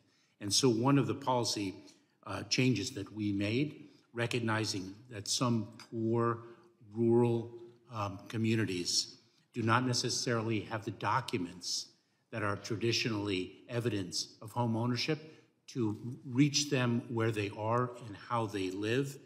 And perhaps, for example, if an individual does not have a deed of trust or mortgage documents because the home was passed from generation to generation, to accept utility bills, an affidavit regarding ownership, to not leave them disenfranchised because of the traditions in that community, as well as the limited resources they have. And Mr. Secretary, I will note that that action has made an incredible difference for not just Democrats, but for people throughout Louisiana, throughout the country, who find themselves in dire straits after natural disasters. So I commend you and the administration for recognizing that disasters don't identify party. They don't identify race, and neither has this administration. I appreciate that. While these policies should be commended, I'm concerned about the National Flood Insurance Program's new Risk Rating 2.0 system. The new Risk Rating 2.0 system may leave my constituents, especially in low and moderate income communities, priced out of their homes by premium increases, or they may have to choose to forego coverage entirely. As climate change worsens and brings about more frequent disasters, which may increase flooding risk, how are you ensuring communities like mine that are negatively impacted by flood insurance plans that are supposedly aimed to help, but in fact, sir, respectfully, are doing just the opposite?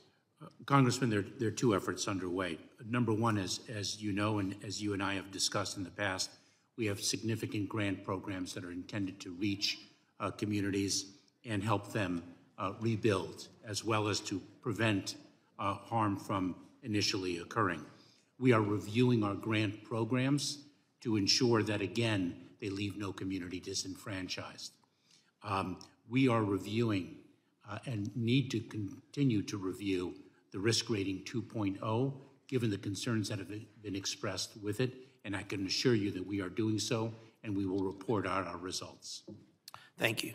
Risk Rating 2.0, as we've said repeatedly, is a game changer for many people. Some people have to make a determination, can they live in the home that they've always enjoyed? Can they live in the community that they've always enjoyed? So I'm happy to hear you say, Secretary Mayorkas, that this is not a done deal, that there is an opportunity for revisiting with the recognition that it has caused harm and we should modify. So with that, sir, I thank you very much, and I yield back. The gentleman had a little extra time if you want to take it. You're good. Okay. The gentleman from Louisiana yields. I now recognize Mr. Pfluger from Texas. Thank you, Mr. Chairman. This is a sad day. America's security has never been weaker than it is under the Biden administration. In your reign as Secretary of Homeland Security, on March 13th of this year, a Texas DPS trooper attempted to stop Rashian Comer for speeding, and Comer refused to stop, and a reckless high-speed chase ensued, and at one point during this chase, the suspect began to nonchalantly live stream himself driving at 105 miles per hour and evading the police officer behind him. At the same time, a 71-year-old grandmother and her 7-year-old granddaughter were on their way home after a play date. Their names were Maria and Amelia Tambunga. Maria is the mother of two of my constituents. As Maria passed through the intersection of State Highway 163 and I-10 Service Road, Comer blew through a red light and struck Maria and Amelia's vehicle. They were pronounced dead at the scene along with two other people. After law enforcement secured that scene, it was revealed that Comer was a human trafficker smuggling 11 illegal aliens in his truck, evading the law. Over the last few weeks, I have heard countless stories of this beautiful 7-year-old girl about Amelia and Maria, about how Amelia was an outgoing fashionista. She wanted to be an influencer, about how she loved to play with her friends and dance with her Aunt Jenny and cook with her grandmother, Maria. I'm wearing a pink tie today, Mr. Secretary, in honor of that little girl. Most importantly, Mr. Secretary, the Tambunga family is here today. Emilio, Maria's husband, and Amelia's grandfather, Elisa, Maria's daughter, and Amelia's mother, and Virginia, Maria's daughter, and Amelia's aunt. They're sitting right behind you. They came here today because they want answers. They came here today because of the failures of you and your leadership. They came here because they want closure. They deserve answers. Mr. Mayorkas, will you turn around and offer them your condolences and an apology for the failure of your administration that led to the death of their loved ones? They're right there. They're standing right there. Congressman. Mr. Secretary, they're standing there, and I think they deserve an apology from you. Congressman, Mr. Chairman, may I stand and turn my back? Certainly. Our heart breaks for your loss. Our heart breaks for the loss of all victims of criminal activity. It is a failure of the policies that have allowed hundreds of thousands of families to go through this grief. They want to meet with you today, Mr. Secretary. I'll host it in my office. Will you commit to meeting with them? Congressman, I most certainly will, as long as you do not politicize the meeting. Mr. Secretary, the only person politicizing anything here is you. The security of this country is not a political matter. In fact, on September 21, 2021, you told me in this committee room that the border was secure. If we can play that video.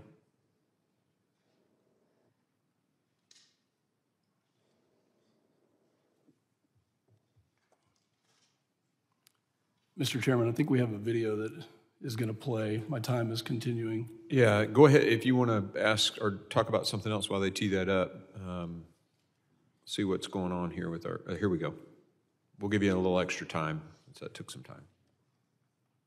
Is the border more secure under your leadership than when you started? Congressman, the border is secure. We're executing our plan, and I've been very clear and unequivocal in that regard. Mr. Secretary, the question is the border more secure now under your leadership? Congressman, it is no less secure than it was previously. Mr. Mayorkas, are you going to tell the Tambunga family that the border is secure today? Congressman, you are politicizing a tragedy. No, I'm not politicizing tragedy. They came here to Washington, D.C. of their own volition to get accountability for the loss of their family, 2 beloved members of their family. This year, we had a hearing at the border, which no Democrat came to. Not a single Democrat came to the hearing that we had in McAllen, Texas, and Chief Ortiz said that the border is not secure. Do you disagree with Chief Ortiz? Congressman, let me return to what you said. Accountability is brought in a court of law. Mr. Mayorkas, I delivered accountability for 12 years. Mr. Mayorkas, do you disagree with the head Border Patrol agent when he said that our border is not secure? Congressman, I have testified to that issue. So you do disagree with him? You disagree with your chief of Border Patrol? I respectfully do in that regard, You Congressman. do. Not a single Border Patrol agent that I've talked to in the past 3 years has said that they trust your leadership or have faith that you're keeping our country secure. I look forward to the meeting with the Tambunga family and coming up with real solutions, and I hope that all of my Democrat colleagues will meet the Tambunga family and listen to their story and understand the things that are happening in my state and in others because of the failure of these policies, and we have the answers right in front of us. I hope that every one of you will do that. You had the opportunity in McAllen, Texas, and it's time to meet with them. I yield back. The gentleman yields. I now recognize the gentleman from Michigan, Mr. Thinadar. Dr. Thinadar. Thank you, Mr. Chair.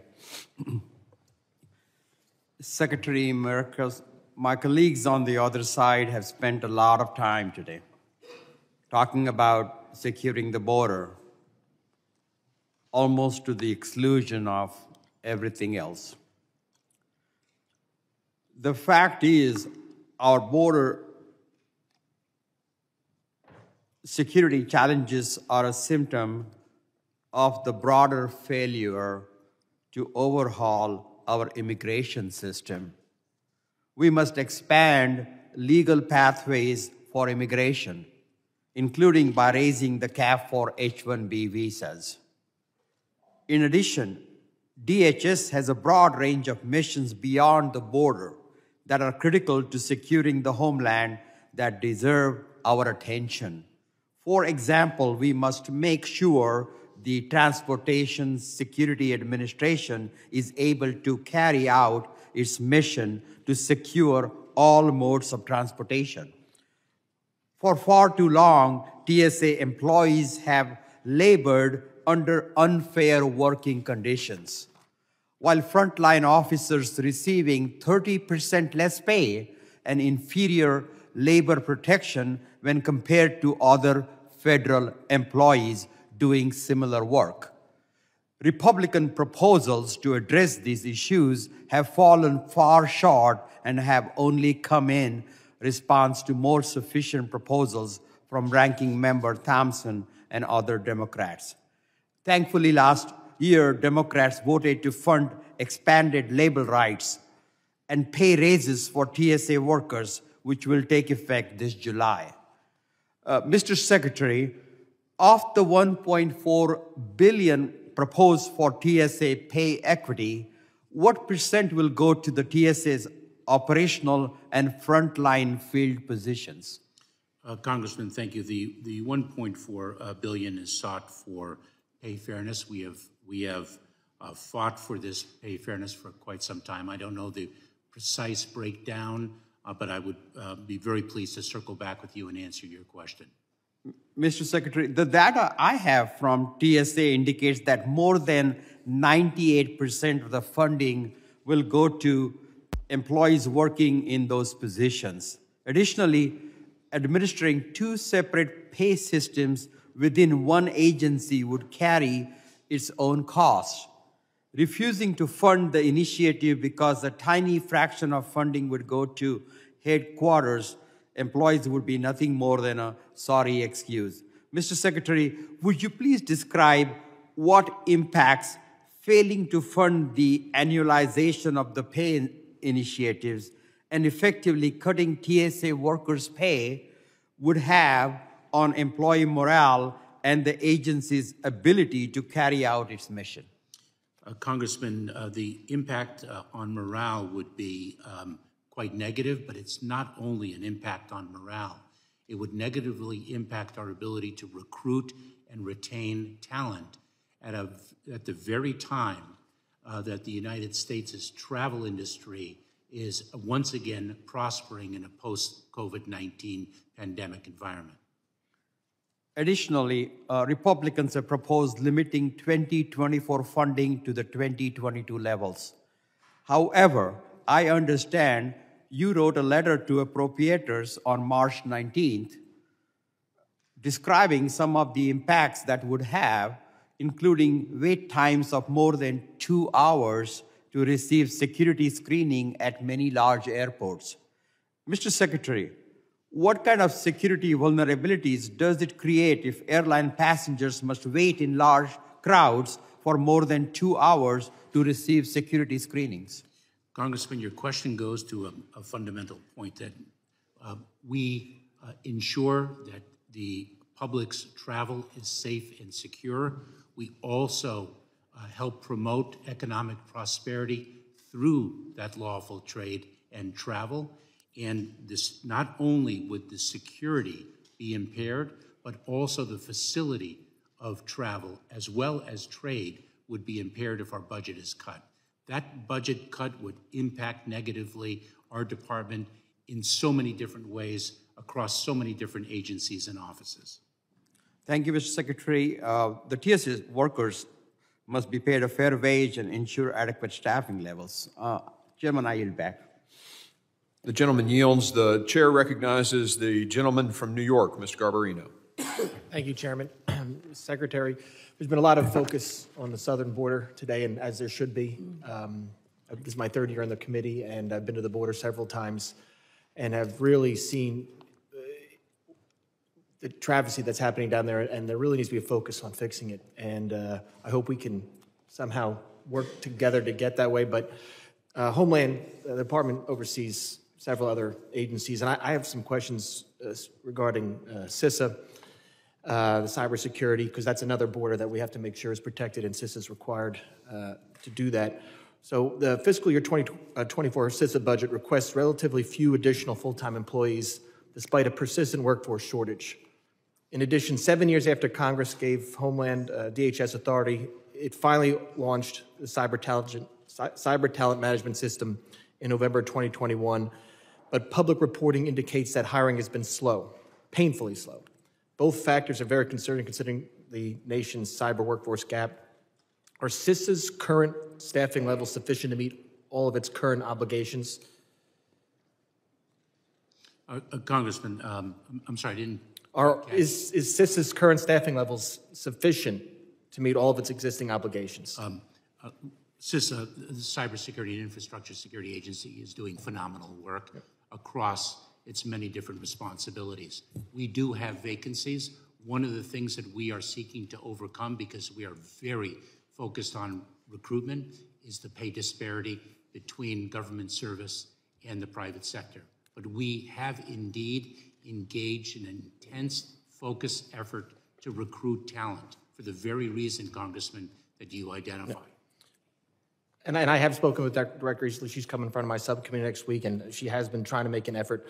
But the department, DHS, has still not submitted CISA's force structure assessment, which is over a year late. That assessment is crucial to understand CISA's workforce and resource needs. What is the delay? When can we expect that report? Congressman, I'll look into that, and we will get back to your office promptly. Okay.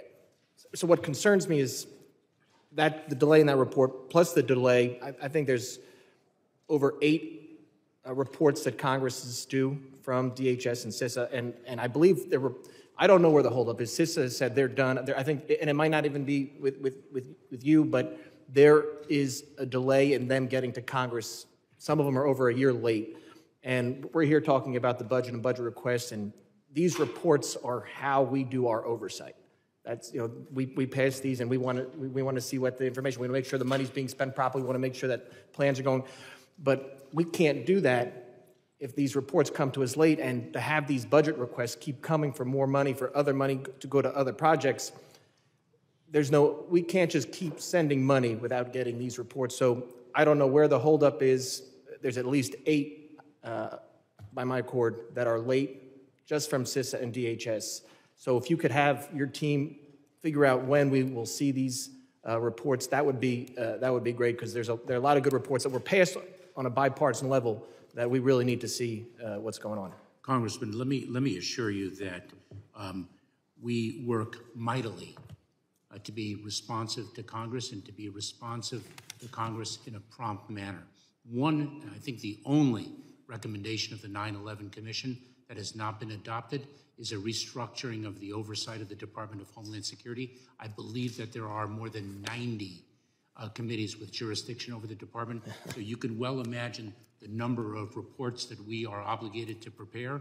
We understand the importance of those reports, which is why we work so diligently to prepare them for Congress. And I am sorry for the delay in some. We're doing the best that we can. I understand that. Just with cybersecurity, it's another border that we have to protect, and we have to make sure that we have not only you're acting with your proper authorities, but we have the proper oversight and putting money where it needs to be. I want to go back to the employment situation because of how slow, and I want to emphasize this. There's a request for some more money, but last year we actually rescinded over $50 million because of how slow hiring has been at CISA. Yeah, I think it was $53 million. What is the plan to make sure that we are properly staffed up and that we can do our job and make sure that the federal cyberspace is protected? Congressman, you correctly noted that in 2021 we undertook an intense effort to recruit cyber talent. Before that, we engaged in a cyber sprint that I announced earlier in that year. We are developing different models to reach talent. We understand the importance of recruitment, and we're very, very focused on it. I'm out of time, so I yield back. Thank you, Chairman. The gentleman yields. I now recognize Mr. Magaziner. Thank you, Chairman, and thank you, Secretary. One of the greatest threats to our nation's homeland security is the rise of far-right and racially motivated violent extremism. Over the past decade, more than 145 Americans were killed in domestic extremist attacks. The most common motivations of the attackers have been racially motivated extremism and anti-government extremism, accounting for 67% of domestic extremist attacks. Easy access to weapons of war, and particularly assault weapons, have only emboldened the extremists. Hear me now. When it comes to racist and anti-Semitic and anti-government violence, there are not fine people on both sides. The extremist who ran over and killed Heather Heyer in Charlottesville was not a fine person, he was a terrorist. The white supremacists who killed 10 people in Buffalo and 23 in El Paso are terrorists. The anti-Semite who killed 11 at the Tree of Life synagogue in Pittsburgh was a terrorist. The far-right militia group that attempted to kidnap the governor of Michigan are terrorists. The January 6th rioters are not political prisoners, they are criminals who attacked police officers. And paramilitary groups like the Proud Boys, the Oath Keepers, and the Three Percenters wrap themselves in the flag, but they are not patriots. They are bigots with guns, nothing more. But the victims of these extremist attacks are what we should focus on, because they were innocent Americans, all of whom deserve to be alive today. Victims like Roberta Drury, a woman in Buffalo who dedicated her time to helping her brother treat his leukemia and assisting her family in running their restaurant. Andre McNeil, a father who was picking up a surprise birthday cake for his 3-year-old son. Jordan and Andre Akinoto, 2 parents in El Paso who died shielding their 2-month-old baby from gunfire. Javier Rodriguez, a 15-year-old who loved playing video games and soccer. Angie Englesby, a grandmother who raised 7 children by herself and worked multiple jobs to support them. Officer Brian Sicknick, a healthy 42-year-old former Air National Guardsman who served our country in the Middle East and succumbed to his injuries after he was beaten and maced by a violent mob of insurrectionists at the Capitol on January 6, 2021, among many others. Many of these attacks have been inspired by the racist Great Replacement theory, which falsely claims that there is some grand conspiracy to replace white Americans with non-whites in order to eliminate the so-called white race. This false conspiracy theory has seeped into the media, with some members of Congress and Fox News personalities repeating it and inspiring domestic terrorists in their heinous attacks. Now, I want to be clear, because it's important not to paint with a broad brush. I commend many of my colleagues, including some of my colleagues on the other side of the aisle, for condemning domestic violent extremism in all of its forms. However, it is infuriating that some of our Republican colleagues have taken to cheerleading extremism, and many others have stayed shamefully silent. The fact is this: more Americans have been killed by domestic extremism over the past 5 years than by international terrorism. Cracking down on domestic extremism is vital to protecting our American homeland and our citizens. I commend the Biden administration for launching a national strategy for countering domestic extremism, and I encourage you, Secretary Mayorkas, and the administration to continue to prioritize this growing threat. I ask you, Secretary, can you describe the efforts of the Biden administration to combat domestic extremism? Congressman, we have taken a number of different steps over the past 2 years to address this increasing threat. I created a domestic terrorism branch within the Office of Intelligence and Analysis. We have increased the level of our information sharing to state, local, tribal, and territorial partners so that they understand the threat landscape in their respective communities. We have increased our grant funding to equip and empower communities to address the threat. We are sharing best practice models on how to detect and intervene when an individual is moving towards violence by reason of an ideology of hate, anti-government sentiment, personal grievance, whatever the motive. We are focused on the connectivity between an ideology and violence. It is violence that we are focused upon. Thank you. My time has expired, so I'll yield back. The gentleman yields. The chair now recognizes the former chairman of this committee and the current chairman of Foreign Affairs, Mr. Mike McCall from Texas. Thank you, Mr. Chairman. And just want to say in response, what about the 100,000 Americans who have died due to fentanyl poisoning? More than Vietnam over 20 years in just 1 year. You know, Mr. Secretary, you and I are federal prosecutors on border states. We've known each other for a long time.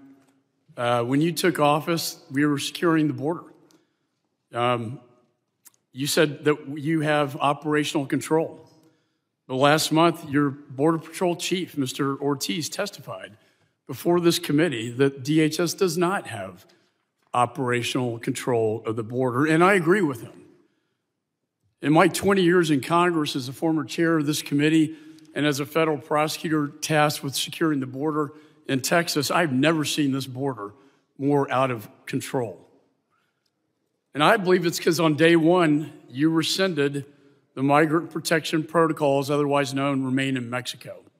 And at that time, 2 years ago, you said it was necessary to terminate this program that was working because, quote, it was unjustifiable human cost associated with it. But I ask you, is it justifiable that migrant encounters have risen to 5 million people since you took office? Is it justifiable that more than 100,000 Americans have died from fentanyl flowing across the border? Is it justifiable that 98 suspected terrorists attempted to enter the homeland last year alone? And who knows how many have made it in. When I was chairman, I wanted that stat every week I got briefed. Is it justifiable that at least 12,000 criminals attempted to enter the homeland last year? 1,000 with assault-related charges and 62 with homicide-related charges. Is it justifiable to human costs that at least 853 migrants died trying to make the dangerous journey across the border last year, the most on record in the history of this country? I don't always quote CNN, but they had a phenomenal documentary, The Journey, the dangerous journey from South America to the United States. Is it justifiable that in my state, first responders found stacks of bodies, that's a quote, abandoned by human smugglers in a trailer who suffocated to death? Are these human costs justifiable? Because they align with your political agenda. Because I don't think any of these things, none of this is justifiable. This is the biggest human trafficking crisis of my lifetime. And you, sir, are complicit with it. I've been down there so many times, but now it's completely out of control. What are we going to do with 5 million people that have no legal status in this country? How do you deal with this problem? They're going to live in the shadows. Where are they going to go? The women, the girls are going to be sex trafficked, and the young men are going to go to MS-13. That's going to be their family. And you know it. And I know you know it because you know better. You're a smart man. You were a U.S. attorney like me.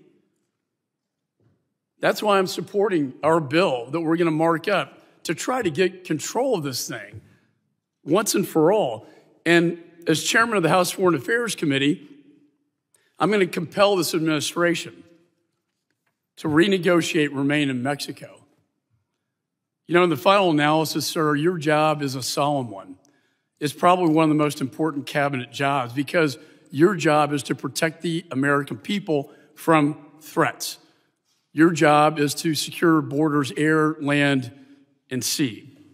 And in my judgment, and it's hard for me to say this, I've known you for quite some time, but you have failed in your job. And I think you know this.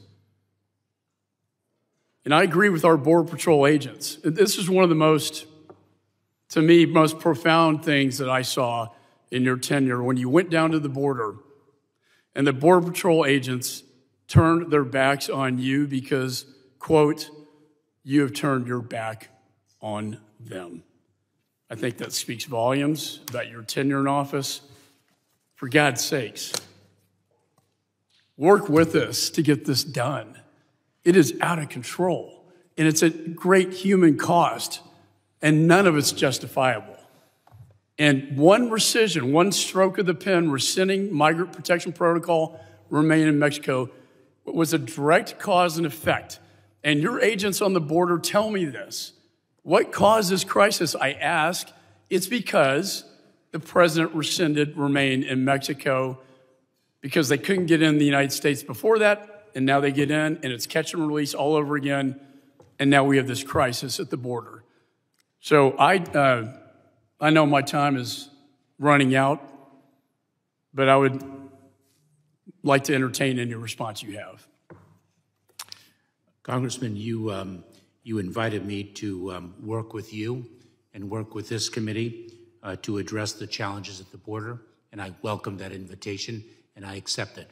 Our immigration system has been broken for decades, and it is in dire need of legislative reform. You ask about what is justifiable and what is not. Evidence of a broken immigration system is compelling for years and years. Do you know that in the years 2006, 2007, 2008, there were more than 1 million gotaways per year? The challenge of fentanyl, you and I have both prosecuted narcotics trafficking cases. I have prosecuted cocaine trafficking, methamphetamine trafficking, black tar heroin trafficking. We've seen nothing. I know my time has expired, but we're going to sanction China for the precursors coming in, and my bill will sanction Mexican officials for being complicit with this drug trafficking that's killing 100,000 Americans, for God's sakes. And you, sir, I believe, are complicit with this by your inaction at the border. Oh, we are taking more action than... The gentleman's time has expired, gentleman yields. I now recognize Mr. Swalwell from California for his 5 minutes question. Congress. Mr. Secretary, you want to respond to that? Can I take 20 seconds? Yep. To say that we are doing nothing is an absolute falsehood. We are taking it to the cartels. Do I think that nearly 58,000 fentanyl overdose deaths in 2020 are quote unquote justifiable? This department has worked to stop the trafficking of narcotics since its very inception. And we both know very well that the drug problem in this country requires a two-pronged approach to address the supply and to address the demand. And this fight continues, and we are taking it to the cartels in an unprecedented way. And Operation Blue Lotus that we launched in the middle of March is one powerful example of what we are doing to only increase our effort to address this scourge that is killing so many Americans. But to say that we are doing nothing is unequivocally false. Mr. Secretary, you oversee one of the largest law enforcement personnel in America. Is it the position of the Biden administration to fund or defund the police? It is to fund the police. And does that include to also train them to catch the bad guys and also not to harm the good guys? Congressman, that is the sworn oath of officers. And you would agree that unlike any time before in our history, police officers are in danger today. They have a target on their back, violence committed against them. Congressman, I know that law enforcement officers are under tremendous attack. And do you think go ahead, do you think anti-police rhetoric hurts morale or helps morale as you're trying to recruit people to be law enforcement officers? Congressman, it hurts morale, and that is why it is so important that law enforcement leaders continue to communicate the nobility of the law enforcement profession. I'm very proud to say that.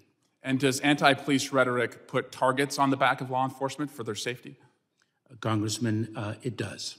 That's why I'm disturbed about a recent tweet from the former president that says Republicans in Congress should defund the Department of Justice and the FBI. I'm also concerned about people on this committee and their own anti-police rhetoric. This is a defund the FBI campaign effort. Again, thousands of FBI agents who work hard every day to take bad guys off the streets. In fact, after the FBI raided Mar-a-Lago, someone armed to the teeth went to an FBI field office to try and kill FBI agents. I'm also concerned that the chairman of the Judiciary Committee invited a witness, when you could have any person who walks this earth as a chairman of a committee to come in and testify. The chairman of the Judiciary Committee invited the author of this tweet. Will the gentleman yield? Will the gentleman yield? Will the gentleman yield? Mr. Chairman, personal inquiry. He's not yielding. The gentleman is recognized. So it concerns me that there is this anti-police rhetoric that's happening among some in the MAGA Republican Party because they vote against police funding that was included in the COVID relief package. They vote against police reform efforts that would put millions of dollars in community police officers on our street. They vote and are against the union protections that allow them to collectively bargain. And as we honor the hundreds of January 6 officers who were hurt that day, too many of them gave comfort and aid at the DC jail. I also want to ask, is anti-Semitism on the rise in America, Mr. Secretary? Congressman, yes, it is. And are we seeing increases in violence toward Jewish Americans? Congressman, yes, we are, and we are seeing that for other minority groups as well. And so when an influencer like Kanye West, who has millions of followers on social media, says that he's going to declare DEFCON 3 on the Jews, do you think that increases threats to Jewish Americans or decreases threats?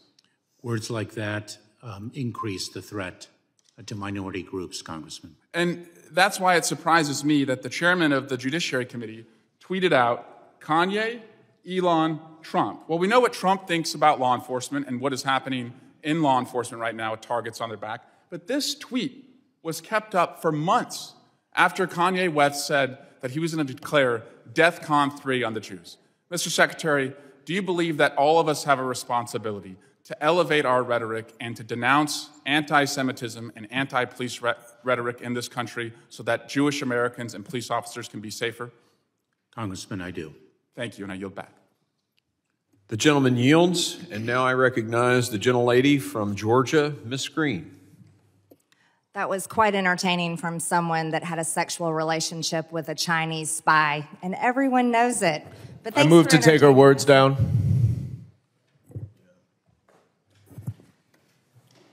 Completely inappropriate. Yeah, stand by just a second while we research the rule. Give me just a second. I need to make sure I have my full 5 minutes.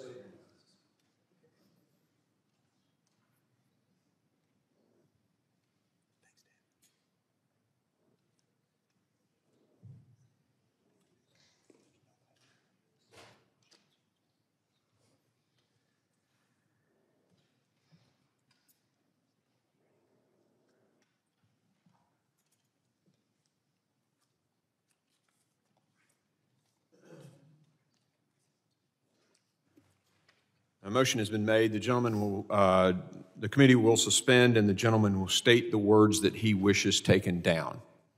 Everything that the gentlelady from Georgia has said. No, you need to be more specific. The accusations of an affair with a Chinese spy, those are engaging in personalities, and those words should be taken down, and the gentlelady should not be able to speak anymore in this hearing. That is not the latter part of that is not an appropriate motion, but we will evaluate the striking of those words. Give me just a second.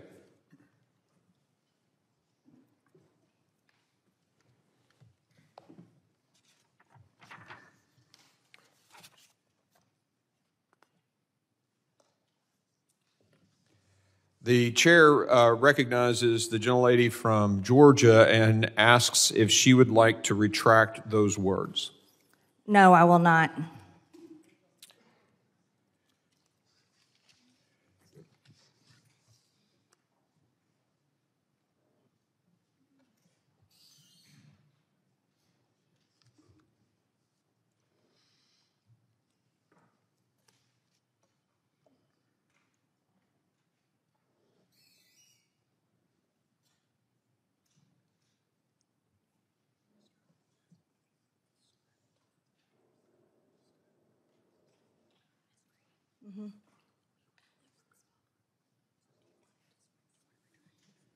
For those members who are wondering, we are looking into Clause 1 of Rule 17 and the rules of the House.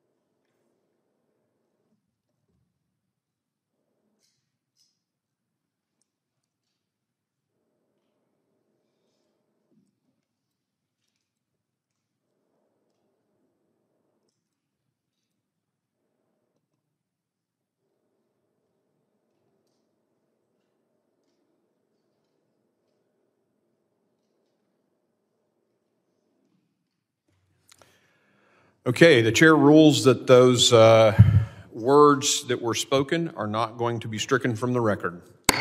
Mr. Chair. The gentleman from Mississippi is recognized. I don't think there's any question about what the gentlelady said. I've been on this committee from day one. We've never had an accusation made of any member like that. And I'm appalled at it. We all ought to be embarrassed at it. We are a better committee than what the gentlelady is trying to make of this committee. So I appeal the ruling of the chair. The ruling of the chair has been appealed. We will now, gentleman moves. Mr. Chairman, a point of order. Yep. Right over here. Could you explain what part of those words are not engaging in personalities and what the basis of your ruling is? No, we're going to let the vice chair take over the committee at this point. Thank you. Mr. Chairman, I move to table the motion. There's been a motion to table. All in favor say aye. Aye. Aye. Those opposed say no. No. In the opinion of the chair, the ayes have it, and the motion to table is agreed to. Mr. Chair. The gentleman is recognized. I request a recorded vote. A recorded vote has been requested. Clerk will call the roll. Mr. Chairman, would the gentleman from New York, Mr. Goldman, yield? The clerk will call the roll. Mr. McCall. Aye. Mr. McCall votes aye. Mr. Higgins. Mr. Guest. Mr. Bishop. Mr. Jimenez. Mr. Pfluger. Mr. Pfluger votes aye. Mr. Garbarino. Ms. Green. Aye. Ms. Green votes aye. Mr. Gonzalez. Aye. Mr. Gonzalez votes aye. Mr. Lalota. Aye. Mr. Lalota votes aye. Mr. Ezell. Aye. Mr. Ezell votes aye. Mr. D'Esposito. Ms. Lee. Aye. Ms. Lee votes aye. Mr. Luttrell. Mr. Strong. Mr. Burkeen. Aye. Mr. Burkeen votes aye. Mr. Crane. Aye. Mr. Crane votes aye. Mr. Thompson. No. Mr. Thompson votes no. Ms. Jackson-Lee. Mr. Payne. Mr. Swalwell. No. Mr. Swalwell votes no. Mr. Correa. Mr. Carter. No. Mr. Carter votes no. Mr. Tanadar. Mr. Magaziner. Mr. Ivey. No. Mr. Ivey votes no. Mr. Goldman. No. Mr. Goldman votes no. Mr. Garcia. No. Mr. Garcia votes no. Mrs. Ramirez. No. Mrs. Ramirez votes no. Mr. Menendez. No. Mr. Menendez votes no. Ms. Clark. No. Ms. Clark votes no. Ms. Titus. Mr. Higgins. Mr. Guest. Mr. Bishop. Mr. Jimenez. Mr. Garbarino. Mr. D'Esposito. Mr. Luttrell. Mr. Luttrell votes aye. Mr. Strong. Ms. Jackson-Lee. Mr. Payne. Mr. Correa. Mr. Tanadar. Mr. Magaziner. Ms. Titus.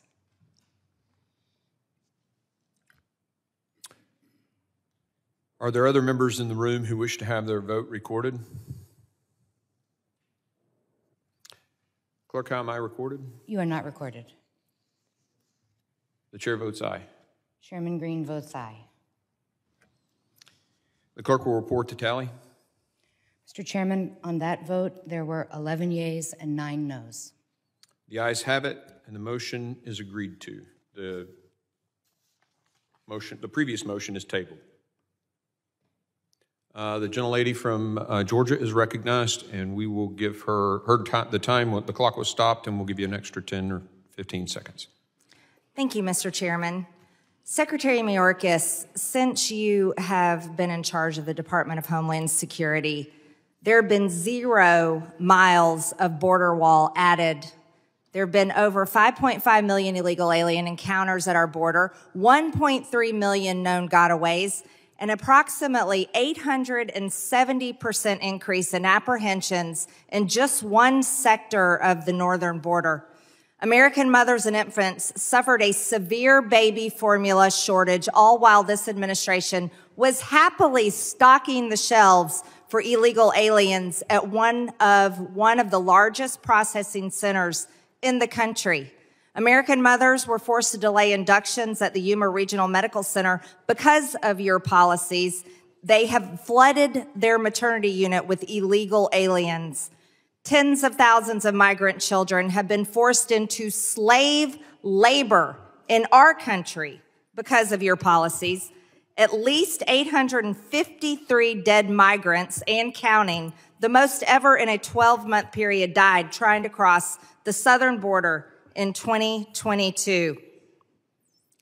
And now there are over 300 Americans a day dying every single day, without fail, every single day because of fentanyl, deadly fentanyl, which is the #1 cause of death in young people between ages 18 and 45. Now we have rainbow fentanyl, which even NBC News was acknowledging that the cartels were bringing across our border, and it comes from China. This rainbow fentanyl looks like Sweet Tarts or Skittles, clearly made to target America's school children. It's 50 times more potent than heroin, 100 times more potent than morphine. And now, under your tenure, Secretary Mayorkas, schools all over America have to have Narcan to save children that overdose on this deadly poison. Let me explain something to you. I'm not from Texas. I'm not from any border state. I represent a district in Georgia, which is in northwest Georgia. We're not anywhere near Mexico. We're not anywhere near the ocean. But in my district, people die nearly every single day from fentanyl. And I want to know from you, how many more people do we have to watch die every single day in America? How many more young people do we have to see die? How many more teenagers? How many more parents cry themselves to sleep at night, if they can even sleep, because their child overdosed on fentanyl? How long are you going to continue this outrage, complete outrage, where China is poisoning America's children, poisoning our teenagers, poisoning our young people? How long are you going to let this go on? Congresswoman, let me assure you that we're not letting it go on. We are fighting this. No, I reclaim my time. You're a liar. You are letting this go on, and the numbers prove it. You can't lie about the facts, Secretary Mayorkas. While you live in denial and sit over there with this attitude that you're doing everything right, you are killing Americans with your policies. And that is a fact. Your policies are killing people, over 300 Americans a day, over 300, and it's outrageous. Let me ask you another question. We talk about terror. The ranking member is recognized. You know, we can disagree, but just the fact that we have people watching, you don't have to call a witness a liar. And I just... Excuse me, does the ranking member have a point of order? Well, no, obviously. Actually, I want you to take the words of the speaker down. So, but I need to explain. So the gentleman does have raising a point of order. So the point is, in raising this point of order. And Joan Lay's time will be restored. You know, we have a history of being a bipartisan committee that work on solutions. Now, we can disagree, but we've gotten to the point of the language that we're using is not the kind of language that historically we, as members of this committee, we've used. And again, I just think in the interest of civility of this committee, I would implore all of the members that I understand the strength and concern, but, you know, there's a way that we ought to conduct ourselves. And what I'm hearing is not how a majority of this committee conducts business, and we can do better.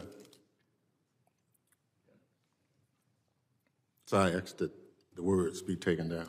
Committee will suspend. The gentleman will state the words that he wishes to be taken down. The gentlelady referenced the secretary and called him a liar. Chair asks the gentlelady if she wishes to seek unanimous consent to modify or withdraw her remarks. I will not withdraw my remarks because the facts show the proof. Okay. Yeah.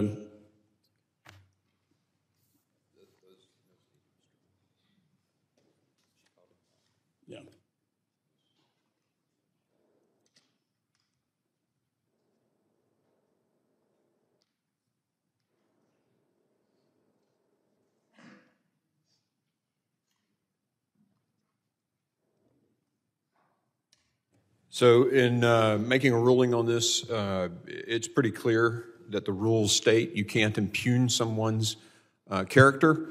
Identifying or calling someone a liar is unacceptable in this committee.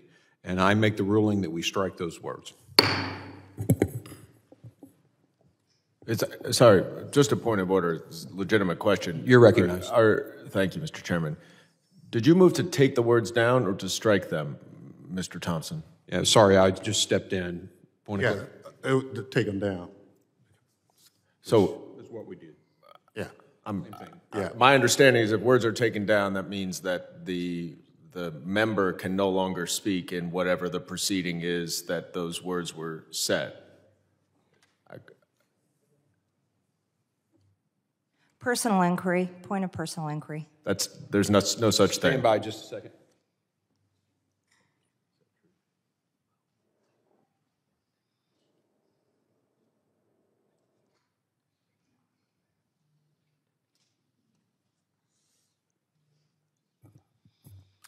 So in consulting the rules of the House, when we strike, it does terminate the time of the individual who is speaking. So the gentlelady is no longer recognized. The chair now recognizes Mr. Ivey, I believe. Can I make a point of inquiry, Mr. Chairman? You can. So the ruling was that because she used the word liar, that was taken down, which I agree with. Yes. But accusing... A statement of fact is very similar to the posters that Mr. There's no statement of fact. There's no statement of fact. Bullshit. There's no statement of factual fact. basis for the statement. We're not here to debate this, okay? And the ruling was made by the chair that these previous words were not against the rules of Clause 1 and Clause 4 of Rule 17. But to tell someone that they are a liar is... It's pretty clear in the rules. Slander is clearly covered by the rules. The impugnment, I can't imagine an allegation worse than the one that she just made. I mean, that has got to be in the category of taking the words down. No, it is not. It does not fit the rules by the ruling of the chair. And we've already voted on that. It is past us. We have the secretary until about 1:30. We're going to move on. And Mr. Ivey, you're recognized for your 5 minutes of questioning. Well, Mr. Chairman, let me say this. I appreciated your opening statement where you admonished, actually, Mr. Secretary about the reason the committee was formed and the department was formed, which is to protect the United States from enemies, foreign and domestic. And I certainly agree with that. You reminded the Secretary of his oath.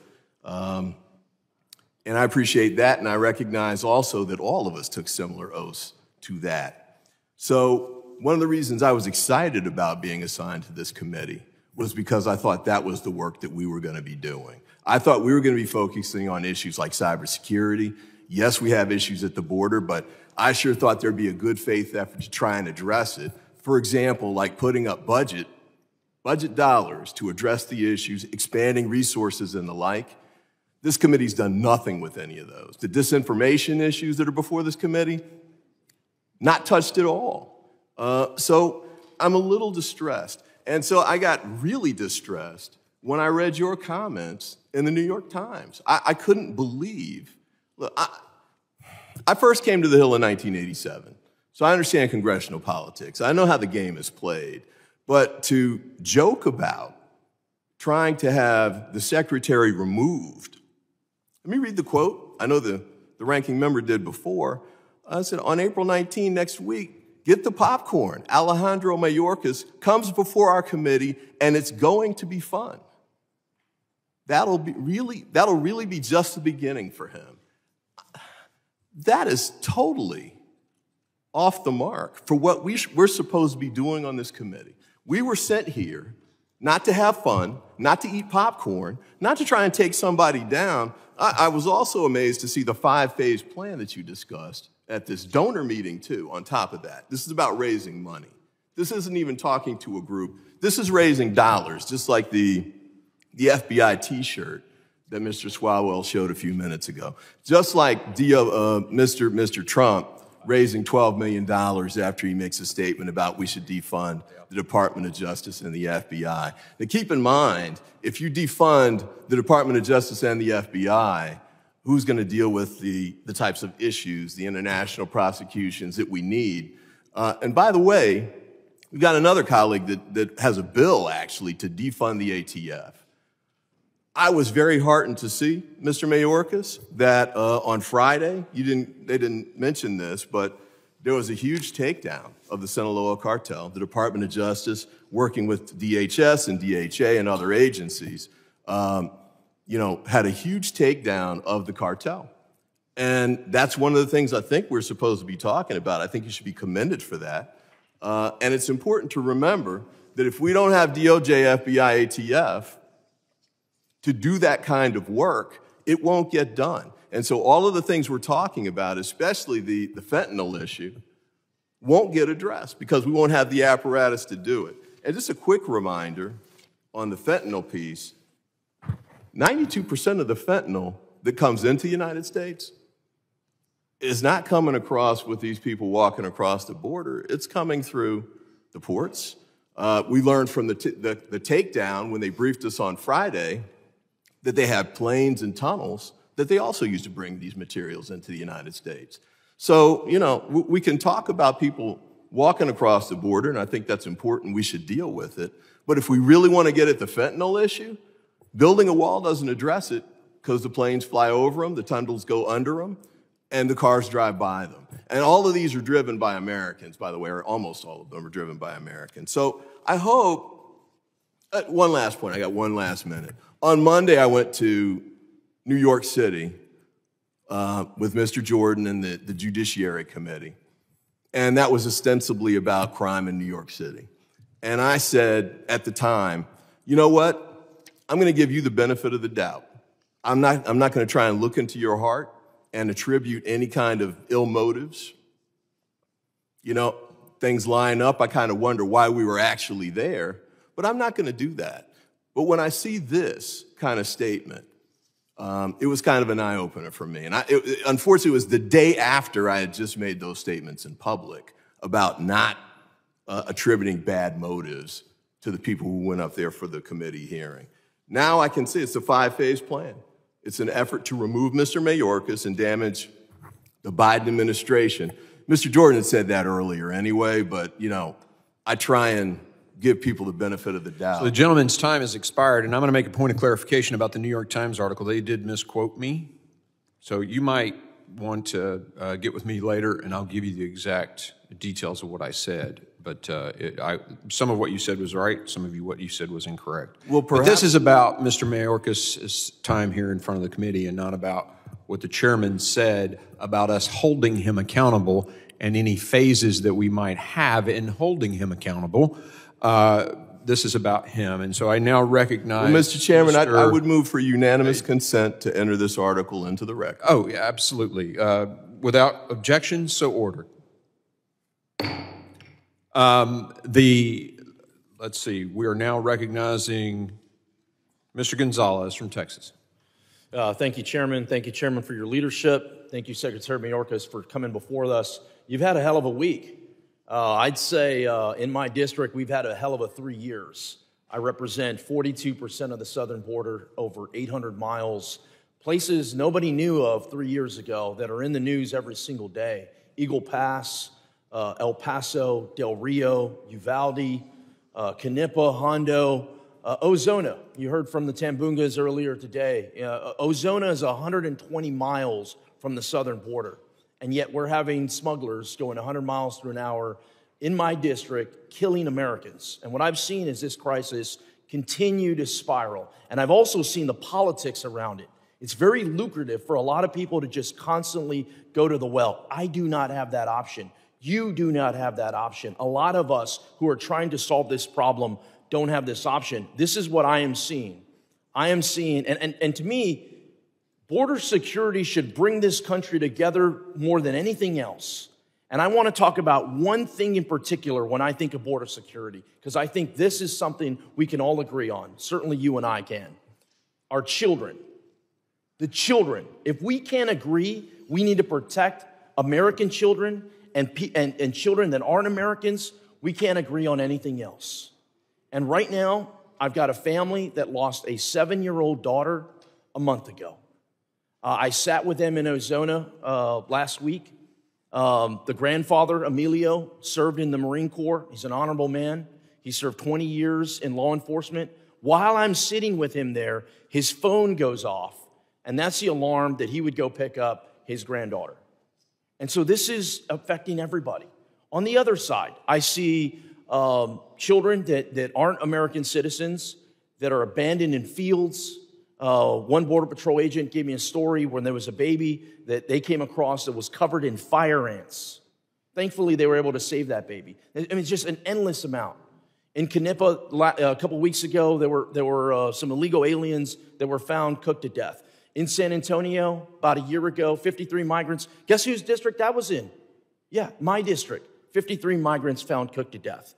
The last administration, Democrats came out and they said, the Trump administration, no more kids in cages. I'm asking that the Biden administration have no more kids in graveyards. That's where this is at. And we need help. I spent 20 years in the military. And what I am worried about is this round and round we go, pointing fingers, pointing blame. I know you've been in this process a long time. You understand what it takes. You know how to implement some policies that work. I am concerned that the department has lost its way. And I go back to my time in the Navy, where the goal, and I hope the goal for you is the same, the goal was always make the place better than how you found it, and turn it over to your predecessor so they could make the place better for how they found it. What I see right now is it might be time for a change in DHS. And what I would like to look at is what does that change look like? At some point, I don't know how, I don't know when, at some point you will no longer be the DHS secretary and you will move on to something else. I want to see what does the department go from here? How do we strengthen it? How do we get back to making this committee a bipartisan committee that is focused on the DHS, the Department of Homeland Security, being successful? I give a lot of credit to Chairman Green and his staff for working on this border package. I think there's going to be a lot of good things in there as we shake through this, as we go into markup next week. Some things that are very important to me. I think instead of demonizing children, I think we should demonize the cartels. They are the enemy. It's not each and us. It's not all of us. The cartels are the enemy. I've been pushing, I will continue to push to label cartels as terrorist organizations. I think it's important that we throw the book at smugglers. You can't just give them a slap on the wrist. We have to throw the book at the smugglers. The Tambunga family, Emilio, he's a quiet man. He wasn't asking for an apology. The man doesn't need an apology. You know what the man needs? He needs action. He wants the people that killed his wife and his granddaughter to be held accountable. So I would just ask, I have no questions for you today. You've been very generous working with me on various different things. I would ask that you look internally and you go, whenever your time is expired and it's time for you to move on, that the Department of Homeland Security have a plan to be successful for your predecessor. For that, I yield back. The gentleman yields. I now recognize Mr. Goldman from New York. Thank you, Mr. Chairman. Secretary Mayorkas, Is it the policy of the Biden administration to allow as much fentanyl in this country as possible? No, it is not, Congressman. It is our plan to interdict and prevent as much fentanyl that is being sought to enter the country from preventing it from being so. And is it the policy of the Biden administration to allow as many children to be smuggled into this country as possible? No, it is not, Congressman. No, of course it's not. And we're sitting here with a shocking lack of decorum to have a cabinet secretary in front of us who has been subject to ad hominem insults and accusations that are completely baseless. I have now counted that 6 of my Republican colleagues have not asked you a single question. They have used their 5 minutes to speechify, to accuse you of lying, to accuse you of making false statements, and what is a clear effort to try to set up, I suppose, the first step of the 5-phase plan to impeach you. Well, I have a little experience with impeachment, and I can tell you, as well as everybody else, that there is no grounds for impeachment based on a policy dispute. And there is absolutely nothing that I've seen here today that amounts to a false statement under oath. In fact, Mr. Bishop, my colleague, in referencing operational control and that standard, stated himself that it is an objective. It is the objective of the Department of Homeland Security to have operational control, and as you pointed out, that is to allow no unlawful entry into this country. That, of course, is an impossible standard, and you are certainly to be applauded for recognizing the problem that we have at the border and providing more resources and asking for more resources to solve that. I have another question, Secretary Mayorkas. If there are more encounters at the border between Homeland Security officials and smugglers, migrants coming in, you name it, does that mean that the Department of Homeland Security is doing its job better or worse? Congressman, I'm not sure I understand your question, but let me just say this, that encounters are a function of a number of factors. And what we are seeing is an increase in migration around the hemisphere, and the factors involve why people leave their countries of origin, their home, for a better life, because of authoritarian regimes, because of extreme poverty, violence, persecution by reason of their membership in a particular social group, because of the adverse impacts of COVID-19. Our country has advanced in conquering the COVID-19 pandemic more than any country to the south. Our country has 10 to 11 million vacant jobs that are incredibly meaningful for people who are fleeing extreme poverty. The United States of America remains the greatest country in the world, the country in which so many people want to live for a better life. The number of encounters often reflect all of those factors. Including, right, the fact that your officials are doing their job and encountering people who are trying to come across without a lawful visa. I had a whole line of questioning that I'm not going to be able to get to, but I would like to ask unanimous consent to enter an editorial into the record that is entitled in today's Washington Post, "How to Stop the Mexican Cartels?" ? Stop supplying them with guns. Without objection, so ordered. There are over 200,000 guns that are exported from gun manufacturers and gun dealers in the United States two Mexican cartels that allow them to control the border and send fentanyl back into this country. The laws in Mexico are incredibly strict. There is one gun store in the entire country. So if we are going to stop the fentanyl crisis and if we are going to stop the cartels, then we need to stop the exportation of assault weapons to Mexico from this country. And I yield back. The gentleman yields. I now recognize Mr. Lilota from New York. Thank you, Mr. Chairman. Secretary Mayorkas, month after month, members of this committee receive reports regarding fentanyl seizures, fentanyl deaths, gotaways, and other important data that paints a clear picture of an unsettling image of what is going on at our southwest border. And Mr. Secretary, I want to make sure that we're all on the same page with respect to that data. So please direct your attention to the board behind me. I'm going to ask you what should be some very straightforward multiple choice questions using data from CBP, Homeland Security, DEA, and the Census Bureau. And sir, I know that we're limited on time, so I would appreciate if when you responded, you just say A, B, C, or D in these multiple choice questions, sir. And sir, my first question is, according to CBP, how much fentanyl has CBP seized along the southwest border in FY23? And you see the answers behind me, sir. So, Congressman, two quick things. Number one, my distance vision isn't what it used to be, so I can't actually see that. And number two, I'm not taking a multiple choice test that you administer. Let me assure you of that.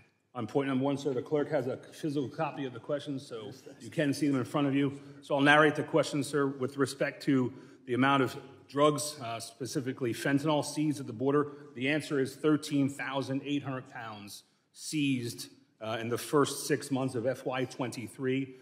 That is enough to kill 2.5 billion people, every American 8 times over, sir. The next question, sir. According to the U.S. Drug Enforcement Administration, how many Americans died from synthetic opioids, such as fentanyl, between January 2021 and January 2022, your first year in office, sir? Congressman, from approximately 2021 to the data in 2022 is not yet available. Approximately, let me give you some stats. In 2020, close to 58,000 people died from fentanyl overdose deaths. In 2018, almost 47,000 people died from fentanyl overdose deaths. The challenge of fentanyl, the scourge of fentanyl, thank you, Mr. has Secretary. been With respect to my question, long. so I'm going to reclaim my With time, respect Mr. Chairman. The answer is D, 71,941. That's almost 200 per day, sir. That exceeds the population of Portland, Maine. In essence, we lost a small city because of fentanyl in 2021. Next slide, please. Sir, the next question is, how many known gotaways was DHS aware of in fiscal year 21? In 2021, I believe the number was almost 390,000. Yes, the answer is D, 389,000 gotaways. And finally, the last slide. Sir, of which of the following cities, which of the following cities have populations less than 389,000, the same number as the known gotaways that we just mentioned earlier? Congressman, I think you know the answer to the question. Perhaps you could provide it to us. Well, it's actually a trick question, Mr. Secretary. Each of the 4 cities behind me are well-known American cities that have populations less than the total number of known gotaways last year. And let that sink in. America could have a whole new city based solely how ineffective you've been at securing the border, sir. And Mr. Secretary, it's clear to me by your inability to swiftly answer these seemingly easy questions that you and this committee are not on the same page. I know, sir, that you're well aware of this data, and it's unfortunate you cannot be proud of it. In your testimony, you only mentioned the word crisis once, and it wasn't even in relation to America's border crisis. In fact, it had nothing even to do with our homeland. And sir, as the leader of the Homeland Security Department, you have a duty to secure the border and to keep Americans safe. And sir, with all due respect, there is a crisis at our southwest border, and you are failing in your very important duty. And the only question remaining is whether you're doing so out of negligence, recklessness, or if it's intentional. So let this data serve as a stark reminder of the severity of the crisis at our southwest border. Mr. Secretary, time is of the essence. American lives are being lost every day, and I beg of you to please act immediately. The American people deserve nothing less. Mr. Chairman, I'll yield back. The gentleman yields. I now recognize Mr. Garcia from California. Thank you, Mr. Chairman, and thank you, Mr. Secretary, for your service and for being here with us today. I know that you're working under very difficult circumstances and you're trying your best with a team across many departments. And we also know the challenges that we face at the border are not challenges that you can take on your own and not just the responsibility of your department. Now, we all know we're battling a fentanyl crisis with also inadequate mental health and drug treatment programs. And we're also acknowledging the fact that drugs can be easily transported by Americans through illegal ports of entry. We've heard this numerous times today. I also just want to remind us that we also don't have legal, orderly pathways to citizenship, which forces people to come in other ways to our country. But Mr. Secretary, I'd like to get your thoughts on some proposed potential border policies that many of us have heard and that I have heard here in this Congress. So if you don't mind, I'd like to ask you a few questions about these proposed policies. Mr. Secretary, do you think it would be a good idea to fill and build a trench with alligators along the border, like actually building a moat full of alligators across the border? Would that be a good idea? No, it would not, Congressman. Mr. Secretary, do you think it would be a good idea to shoot migrants in the legs as they're crossing the border? Would that be a good idea? Congressman, no, it would not. Mr. Secretary, do you think it would be a good idea if the United States launched military attacks along the northern border of Mexico? Would that be a good idea? Congressman, no, it would not. Thank you. And I of course, agree with you, sir. And I just want to note that these insane ideas have been proposed by former President Trump and members of our very body here in the Congress. And so I thank you for your answers. I think it's important to note that by seeing what's happened today and the rhetoric around this really important conversation, that the majority is not really serious about any solutions, but they are serious about a radical anti-immigrant agenda and gutting any protections for the rights to legal asylum and immigration. I, like many others, remember when Donald Trump's Attorney General said that we need to take away children.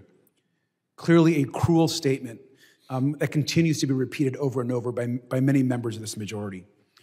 Now, House Democrats want an orderly system at the border where people have legal pathways to come, to build better lives, and we can work together to actually solve the issues that exist along our border. And I want to thank you for your work as we continue to do that. And Mr. Secretary, finally, can you describe the importance of safeguarding the legal right to asylum so that vulnerable people can get the opportunity to build safe lives like you and I both as immigrants have been able to do? Congressman, our asylum system is one of the crown jewels of our country. We have taken great pride since our founding to be a country of refuge for those people fleeing persecution. I came to this country with my parents and my sister as political refugees from Cuba, fleeing the communist takeover there. We understand the meaning of this country as a place of refuge. It is why I have sought to give back to this great country by more than 20 years of public service. Absolutely, sir. And I came to this country as a young child also. I became a U.S. citizen in my early 20s. Like you, I'm a proud immigrant of this country. And it's unfortunate that so many choose to forget that immigrants make contributions to this country and can become secretaries of departments and members of Congress. With that, I yield back the rest of my time. Thank you. The gentleman yields. I now recognize Mr. Ezell from Mississippi. Thank you. Thank you, Mr. Chairman. And thank you, Secretary Mayorkas, for being here today. It's been a tough day. But I would like to address, since the Biden administration took office, CBP reports that nearly 1,200 Border Patrol agents have been assaulted on the job. Morale is pretty low, and these agents are being overwhelmed emotionally and physically. This increase in agent assaults should alarm all of us. Mr. Secretary, can you please tell me how you're supporting your frontline agents and your officers that are going through this ordeal? Congressman, thank you very much for your question. We are supporting the members of U.S. Customs and Border Protection every single day. And let me share with you, you mentioned assaults against our Border Patrol agents. Such an assault is a violation of Title 18 of the United States Code, Section 111. And as Chief Ortiz and I and other sector chiefs have addressed, we are seeking the prosecution of individuals who assault our Border Patrol agents. They are doing heroic work, our Border Patrol agents, under significant challenges, and they deserve and are receiving our support. Thank you. I'm also concerned how the Biden administration is making it more difficult for our ICE agents to do their job, adding some bureaucratic red tape. And an example from my home state of Mississippi, your department required an agent to call and ask permission from D.C. to remove an illegal alien who had been convicted of possession with intent to distribute 10 kilos of methamphetamine. Mr. Secretary, I know if I didn't enforce the law while I was a sheriff, I'd have been removed from office. And will you help remove some of these obstacles, like having to call D.C. to get rid of a guy that's been convicted of 10 kilos of methamphetamine? Will you help remove some of this red tape so these guys can do their job? Congressman, I look forward to learning more about the particular case that came to your attention, because I will tell you that the field office director in Immigration and Customs Enforcement has the authority to approve a removal. And in fact, in this administration, more aggravated felons have been removed per month than in the prior administration. Our focus is indeed on individuals who pose a threat to public safety and national security. Thank you. It's been more than 2 decades since the Department of Homeland Security was established as a standalone cabinet-level department. The department has significantly grown. It now consists of nearly 30 components and offices with more than 240,000 employees. I am concerned about the Homeland Security as being weaponized in ways that distract from its originally intended mission. Specifically, experts have suggested that it's time to overhaul the department's Office of Intelligence and Analysis, citing the office's inconsistent struggle to provide timely and accurate intelligence. As the Secretary of Homeland Security, can you give me 3 concrete ways in which you could recommend Congress reform the Office of Intelligence and Analysis to improve the efficient flow of information? Congressman, let me share with you that we have an Undersecretary, Ken Weinstein, who leads the Office of Intelligence and Analysis, who served as a United States attorney, has served as the Homeland Security Advisor to former President Bush, has served as the Assistant Attorney General for the National Security Division of the U.S. Department of Justice, an extraordinary leader. I'm very proud that he agreed to join our department, and he is very focused on growing the strength of the Office of Intelligence and Analysis. And one of the ways in which Congress can do so is to properly fund that office, which is so critical to equipping not only the federal government, but also our state, local, tribal, territorial, and campus partners in securing communities across this country. The men and women, the personnel of the Office of Intelligence and Analysis are extraordinary public servants, and I'm incredibly proud to work alongside them. Thank you. Mr. Chairman, I yield back. The gentleman from Mississippi yields. I now recognize Ms. Ramirez of Illinois. Thank you, Chairman Green and Ranking Member Thompson, for convening us in today's hearing. I gotta move a little so I can see you here, but I wanna start with thanking the Secretary and acknowledging that your work is constantly politicized. And while the border is in your portfolio, it is not the only department's responsibility, as you're also responsible in addressing issues when disasters strike. You're responsible in protecting our economy, securing cyberspace, and critical infrastructure. Why are we not talking about those issues who we know continue to expand the threats to our country every single day?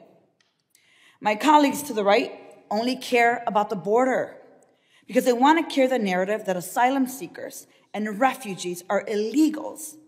They're an invasion. When we know this is really about a denial of human rights and our commitment to being a country that welcomes immigrants the way we've done in generations before. What we should be discussing today is when is Congress going to pass a law to increase access to legal representation for individuals, making sure families are kept together, and providing a pathway to citizenship for dreamers and TPS holders. What we should be talking about today is cybersecurity attacks. What we should be talking today about is funding that addresses natural disasters. What we should be talking today about is supporting infrastructure protections, the capacity for our TSA workers to do their job. But that is not what we're talking about today. It is nice to see my Republican colleagues suddenly care about migrant children like my little sister who crossed the border at 60 pounds 20 years ago. But where were they when the Trump administration was separating families? Where were they to protect kids in our schools from gun violence? Thoughts and prayers? I grew up in church, and I know that prayer also requires action. Mr. Secretary, I want to be clear.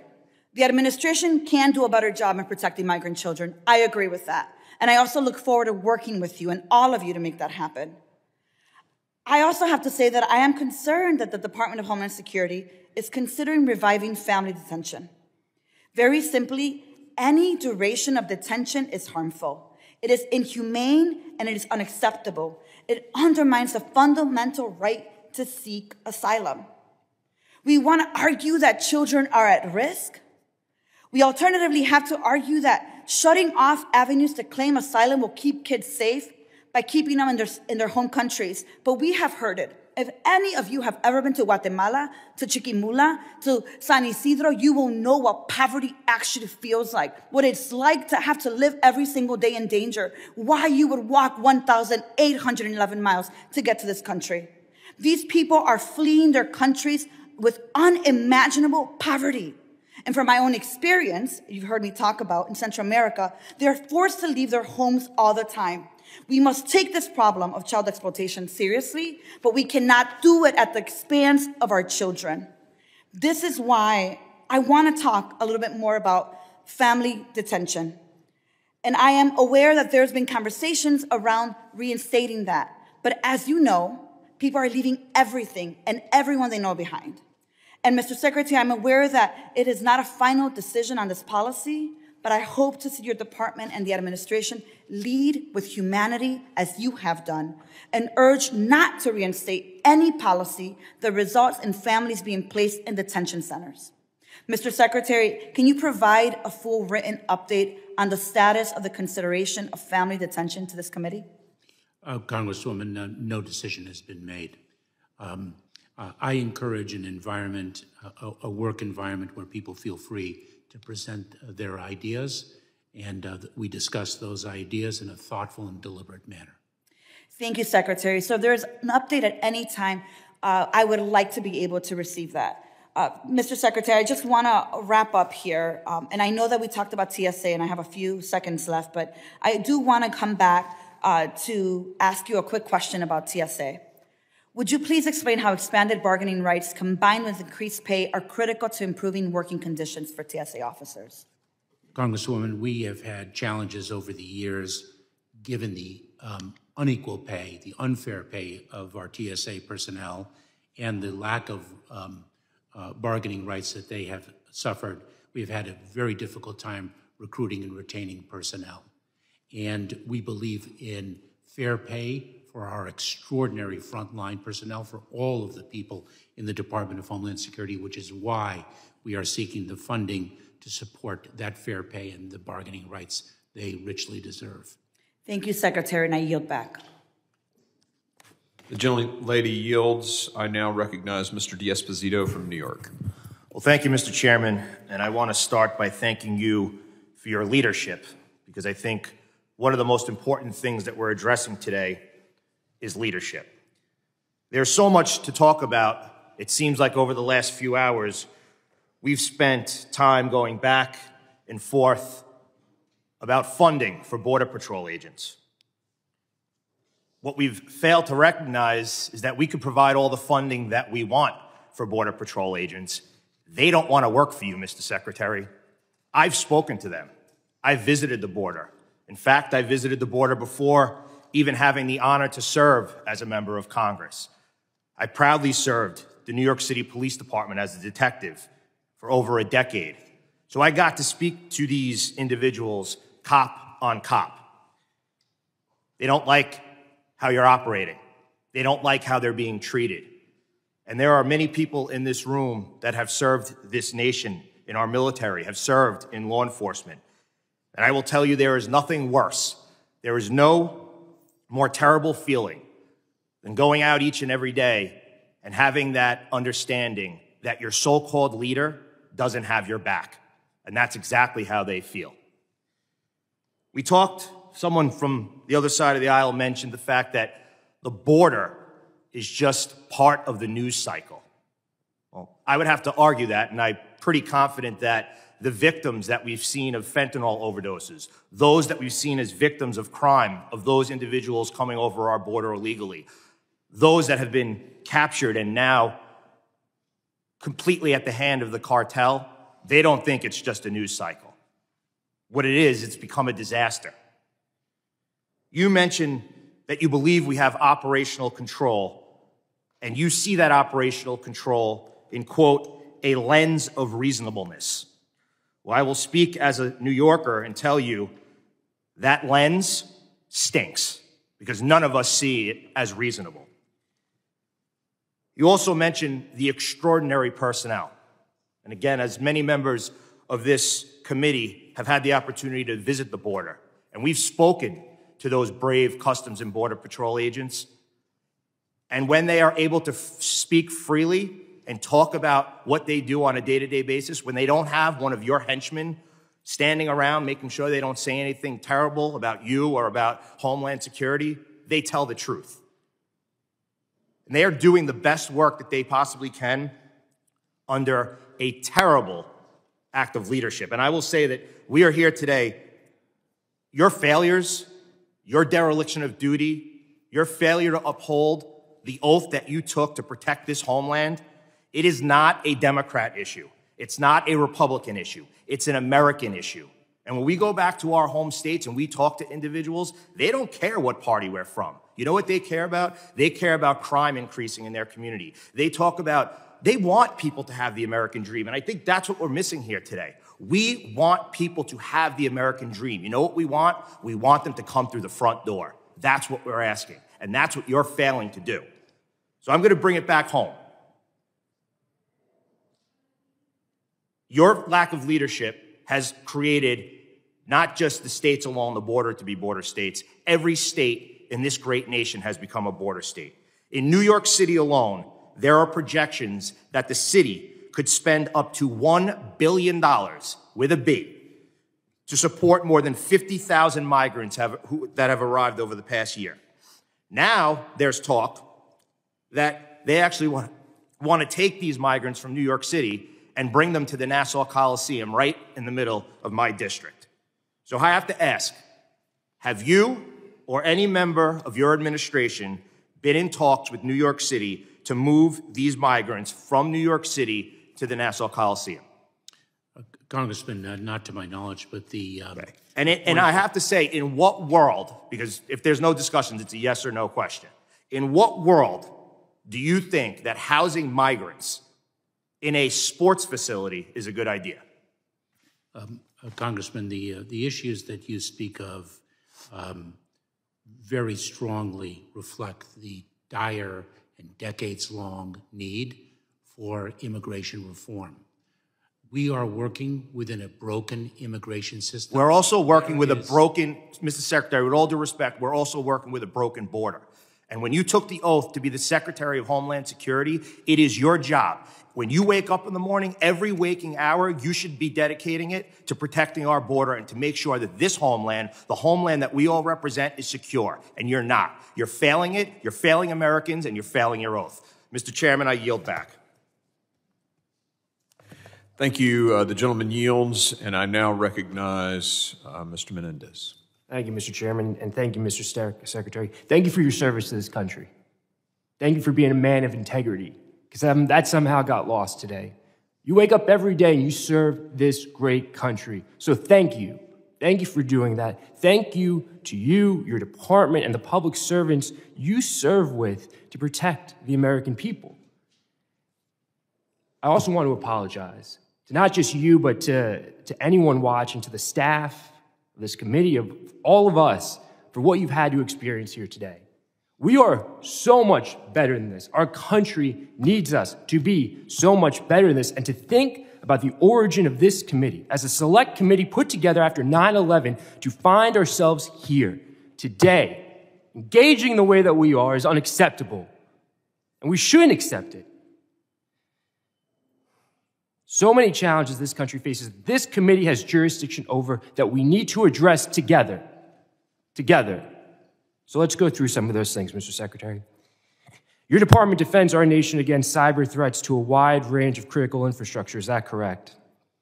We do, Congressman. And that critical infrastructure ranges from commercial facilities to emergency services to transportation systems and beyond. Is that correct? Yes, it is, Congressman. These cyber threats often come from certain hostile nations like Iran, China, Russia, and North Korea. Is that correct? Yes, it is, Congressman. Are those states the origin of some of the most frequent and severe cyber attacks on our nation? Yes, it is. Yes, they are. And would you agree that their targets and methods are wide-ranging and ever-changing and developing? It's a very dynamic and complex threat landscape, Congressman. And this would include ransomware, malware, and phishing attacks. Is that correct? Yes, they come from adverse nation states as well as criminal organizations resident in them. And you're here to talk about the budget. Is that correct? I am, Congressman.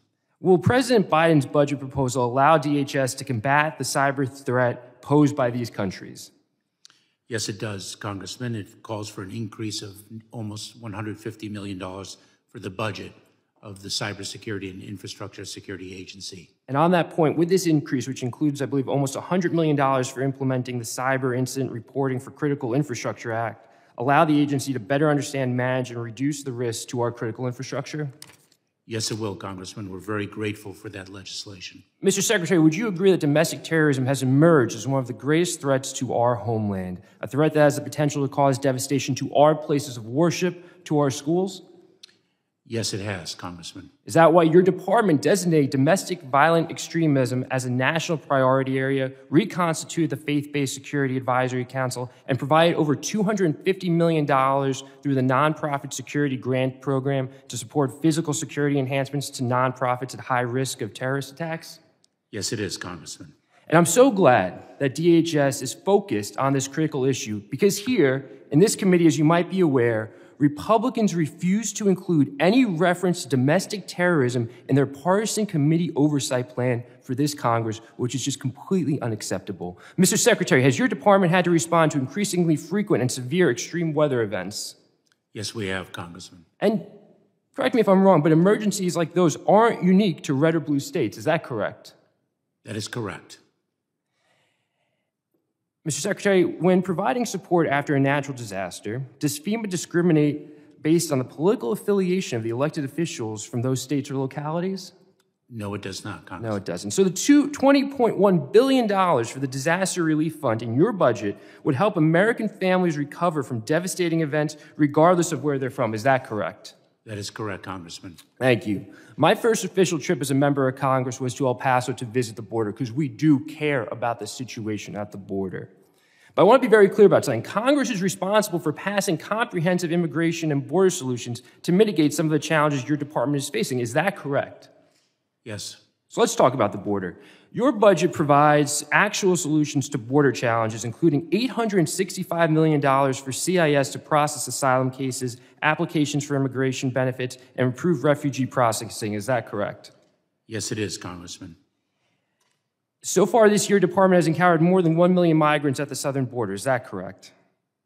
I'm sorry, Congressman, the time frame about which you're asking? So far this year. So far this year, we. The point is that you are preventing people from entering the country. So when we talk about the number of instances, we are preventing. The DHS is doing its job, and I would just say thank you for doing your job. Thank you to all the members of your department for doing what you do, and I'm so sorry again that you had to deal with what you encountered here today. Thank you for your service to this country. I yield back the remainder of my time. The gentleman yields. I now recognize Ms. Lee. Thank you, Mr. Chairman, and I appreciate you holding this important hearing. In my home state of Florida, human trafficking is a problem that we are working very hard to combat. And to stop the exploitation and trafficking of children, it is very important. We need the federal government to partner with us and eliminate policies that are making children more vulnerable. I have here today a Florida statewide grand jury report dated March 29, 2023, containing alarming details about federal agencies' roles in the placement of minors, unaccompanied alien children, or UACs, into unsafe and exploitative environments. Mr. Chairman, I request that this report be entered into the record. Without objection, so ordered. Among other things, the report shows that the number of UACs at the southern border increased from 27,000 to 127,000 between fiscal years 2015 and 2022. In fiscal year 2022, over 13,000 of these minors were housed in Florida. According to the report, the children interviewed knew very little about the individuals that transported them during their journey to the border, and disclosed that the individuals who transported them were coyotes. One child disclosed that during her journey, several members of her group were robbed, attacked by gang members, decapitated, and raped, and she disclosed that she herself was one of the victims of rape. The Florida grand jury report also found that roughly 40% of those initially categorized as UACs were age 17 or above, and included reference to the case of a 24-year-old murderer who made his way through the UAC system in order to ultimately murder his Florida sponsor. The killer's mother reported that he had entered the U.S. fraudulently because right there at the shelter, they helped me. This was a reference to financial aid and other assistance given by charitable organizations on both sides of the border. He presented fraudulent documents which were not spotted. As we work to protect children from being exploited, trafficked, and left vulnerable to deadly drugs, we need to have a clear picture of the role that our federal government, including the policies of the Department of Homeland Security, what they are and how they are affecting these children, and where we need to continue to improve them. So, Secretary Mayorkas, I'd like to start there. When Border Patrol agents encounter an unaccompanied child, does DHS cross-reference the UC portal to determine any simple details, such as, has this child been through our system and been processed before? Congresswoman, I very much appreciate your concern for the well-being of children and your concern in the fight against human trafficking. It is precisely why, for the first time in the department's history, we have created a sixth mission set in our quadrennial Homeland Security Review, and that is the fight against human trafficking. It is precisely why we are devoting increased funds to the Center for Combating Human Trafficking, the CCHT. Just so that you understand, if I may, our role when we receive an unaccompanied child at the border, when we encounter an unaccompanied child. It is our legal responsibility under the law to transfer that unaccompanied child to the Department of Health and Human Services within after 72 hours, correct? Now, when you have that child for 72 hours, are you in fact verifying that that child is a minor? Of course, we seek to verify the age of that child, the identity of that child, before we transfer that child to the Department of Health and Human Services. And do you cross-reference the portal to make a determination of whether or not that child has actually been put into our system, whether that child has been processed through your system before? Congresswoman, I would be pleased to provide you, after this hearing, with the details of what exactly our Border Patrol agents do when they encounter an unaccompanied child and how they verify the identity and age of that child. I'd be very pleased to provide you with that information. And I must say that our Border Patrol agents do extraordinary work in the most difficult of circumstances for caring for those children. Do those agents who are on that front line at their first point of contact for those children have any specialized training in trauma-informed care or verification of legal documents such that there's any quality control on ensuring that they know what they're seeing and they understand how to speak to these children? Congresswoman, the Border Patrol agents are trained in a number of different areas, given the dynamism and complexity of the challenges that they confront, and I'd also be very pleased to provide you with details about that. Mr. Chairman, I yield back. The gentlelady yields. I now recognize Ms. Clark from New York.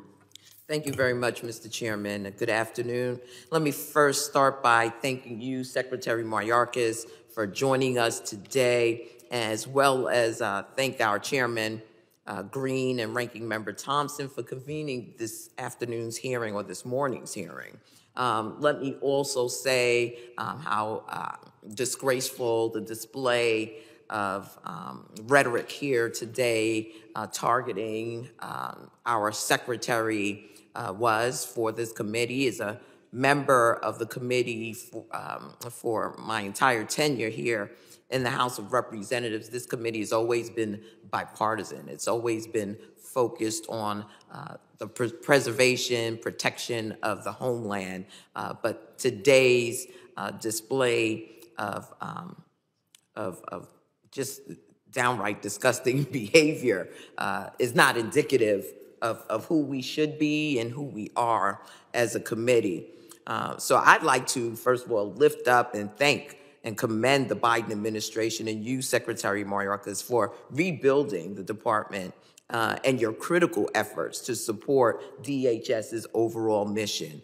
Your job is not an easy one, and since 9/11, it has never been easy. It's easier when you have cooperation from a bipartisan panel of members of Congress that want to seek out solutions to the myriad of challenges that we face. So today I'd like to focus on cybersecurity, Mr. Secretary. My first question is about the Cyber Incident Reporting for Critical Infrastructure Act, or CIRCIA, a landmark piece of legislation that I authored in the last Congress, which directs CISA to stand up mandatory cyber incident reporting requirements for critical infrastructure. It's been a little over a year since Congress passed CIRCIA, and I'd like to know what progress has been made in that 1 year, and how quickly might we expect to see a final rule?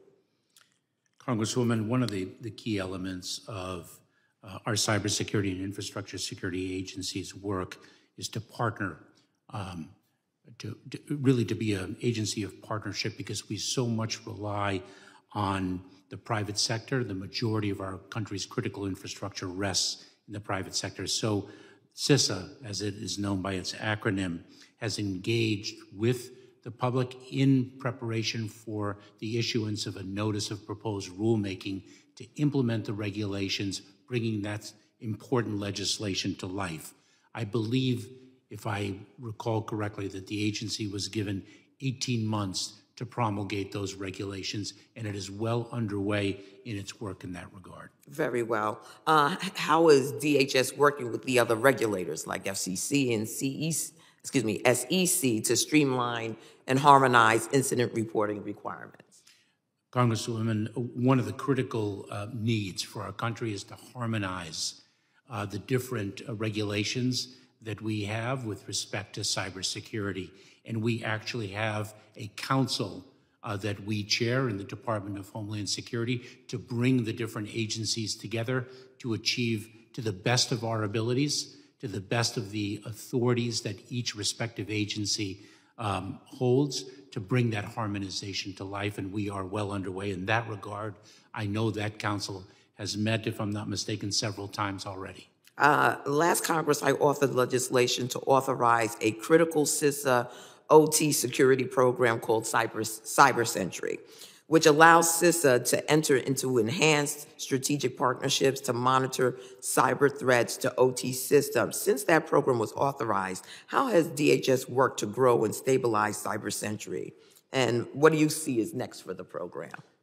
Congresswoman, I will have to follow up with you in response to your question to provide you with the information you have asked of me. Very well. Mr. Chairman, I'm concerned about political theater within our committee.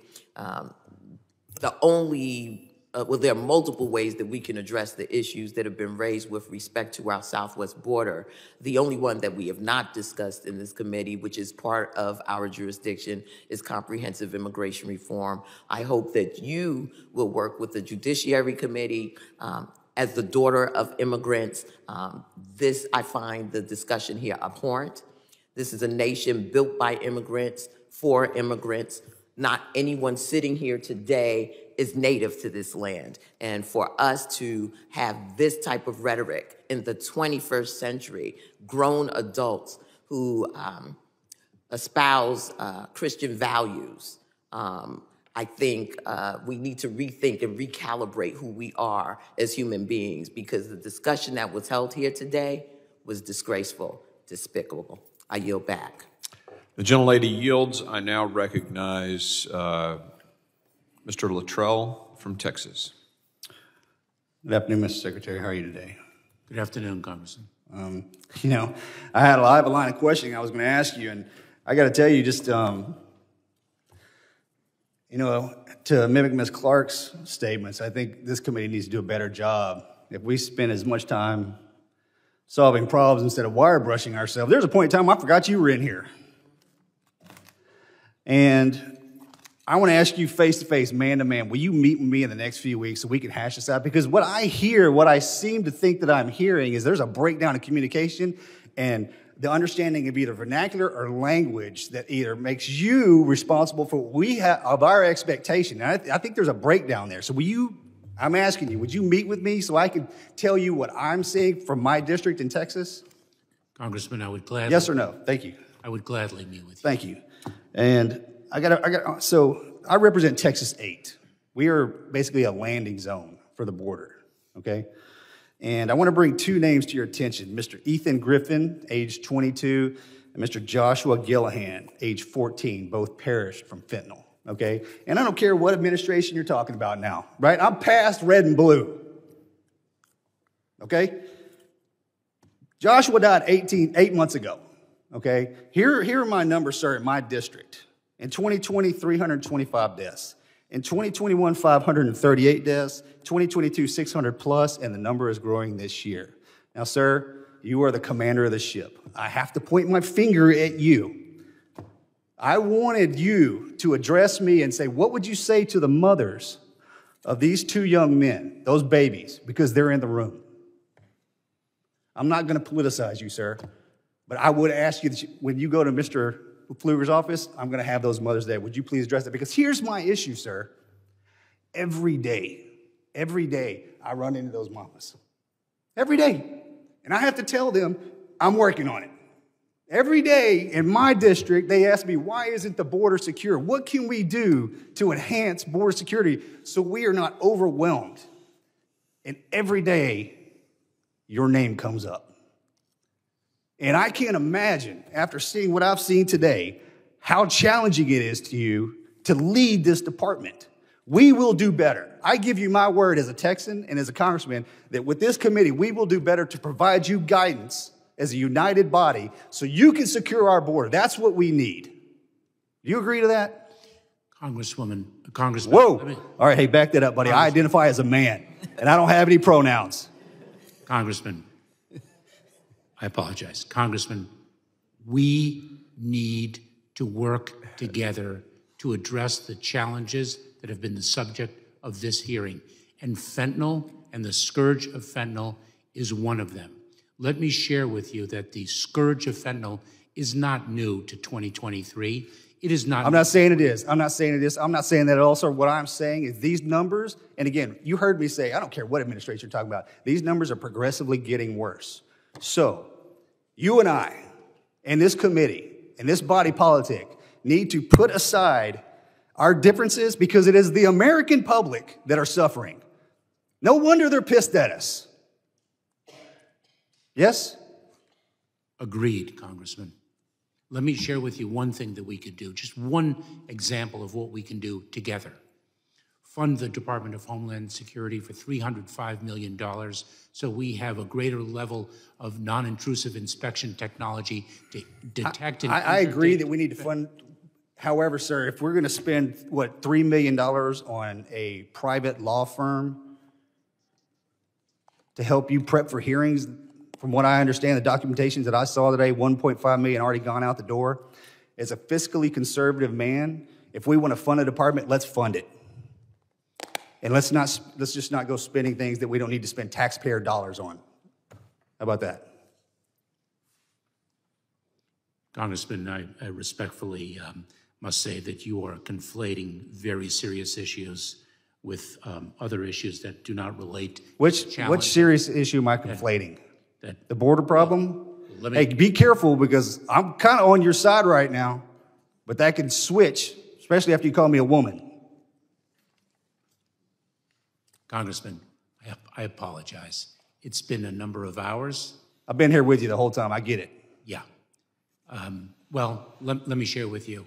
Your seat over these last few hours has been very, very different than my seat. So my level, so I apologize for the error. You think so? I meant you just think because you're taking darts from this committee, and didn't you just hear me say that I got to stand in front of those two mothers back there and explain to them what I'm doing to make sure their babies and other babies, what the reason that they died? I didn't think so. I yield back. Gentleman yields. I now recognize Ms. Titus of Nevada. Bullshit, man. Thank you, Mr. Chairman, and thank you, Mr. Secretary, for so patiently and honorably responding to the slings and arrows that have been thrown at you today. I'm sorry that Ms. Lee left, since she has such a concern for human trafficking. I was going to invite her to join me on a bill that I've introduced with Representative David Joyce called the Impact Act, Human Trafficking. It would enhance your ability to combat human trafficking by establishing a Homeland Security Investigation Victim Assistance Program to train investigators and specialists, which is what she seemed to think we needed more of. I'm glad that there's $66 million in the president's budget for this very purpose, and I would just ask you if you'll be able to leverage some of that for training and for helping your own employees who have to deal with the trauma of these cases themselves and the impact it has on their mental health. Congresswoman, yes, we would. And I'm very appreciative of the fact that you recognize how difficult this work is on the personnel who do it. Yeah, thank you. Now go back to another point that was made about TSA, and I certainly agreed with it. Las Vegas has the 7th busiest airport. It's in my district. We have just millions of tourists who come through there. I've just lost the figure right here. But anyway,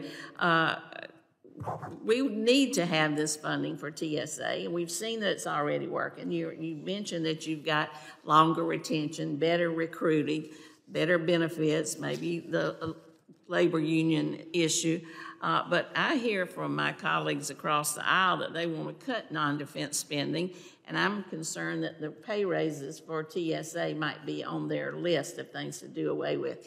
Can you just one more time talk about how we need to do that for the safety of the traveling public and how much that impacts the economy of every district of people who can fly in and out safely knowing TSA is there for them? Congresswoman, there are 3 elements to this.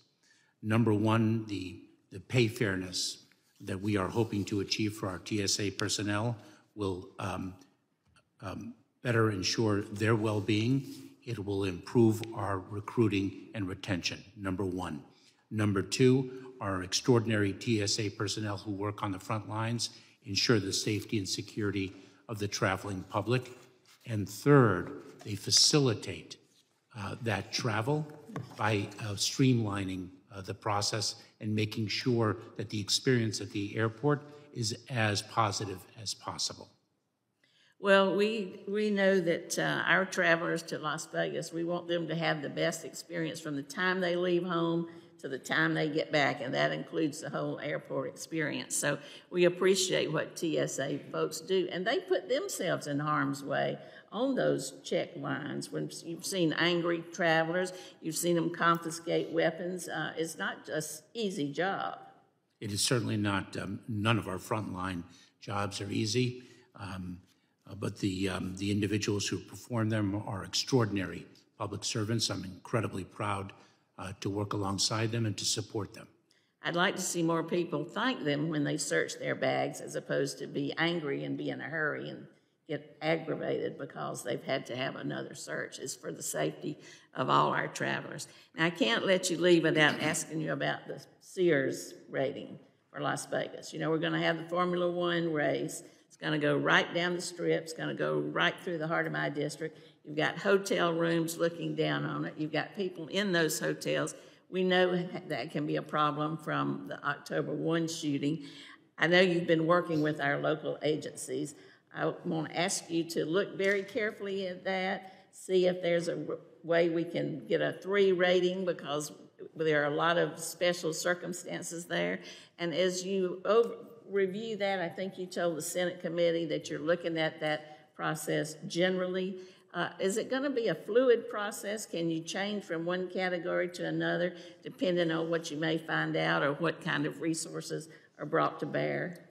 Congresswoman, the SEER rating, the Special Event Assessment rating process, is indeed a fluent one.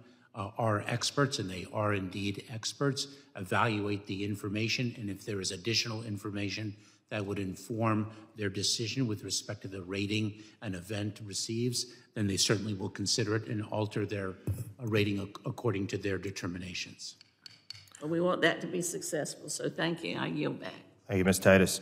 The chair now recognizes Mr. Strong from Alabama.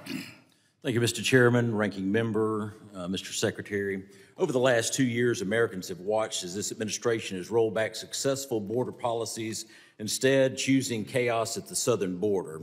It's no wonder when under your direction we no longer handcuff those breaking the law, but instead handcuff our Border Patrol agents from being able to do their job. I've been able to visit the southern border twice this year already. What I witness concerns every American and from both sides of the aisle. Cartels are taking advantage of our open borders to smuggle humans and drugs into our country at an alarming rate. These cartels have gained complete control of the southwest border and a significant portion of the U.S. Drug market by establishing diverse transportation routes and advanced communications capabilities. Drones are one such tool cartels are using to conduct counter-surveillance, pinpoint the location of law enforcement at the border, and increase the success of smuggling operations.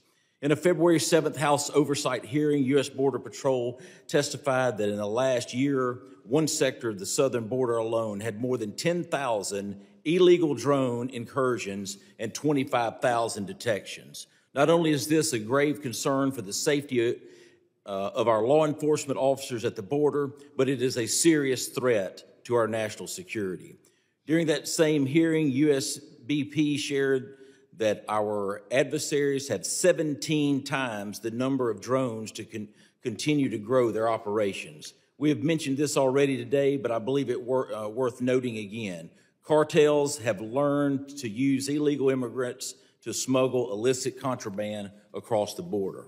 According to Homeland Security investigation, revenues from migrant smuggling have increased from roughly $500 million in 2018 to $13 billion in 2022.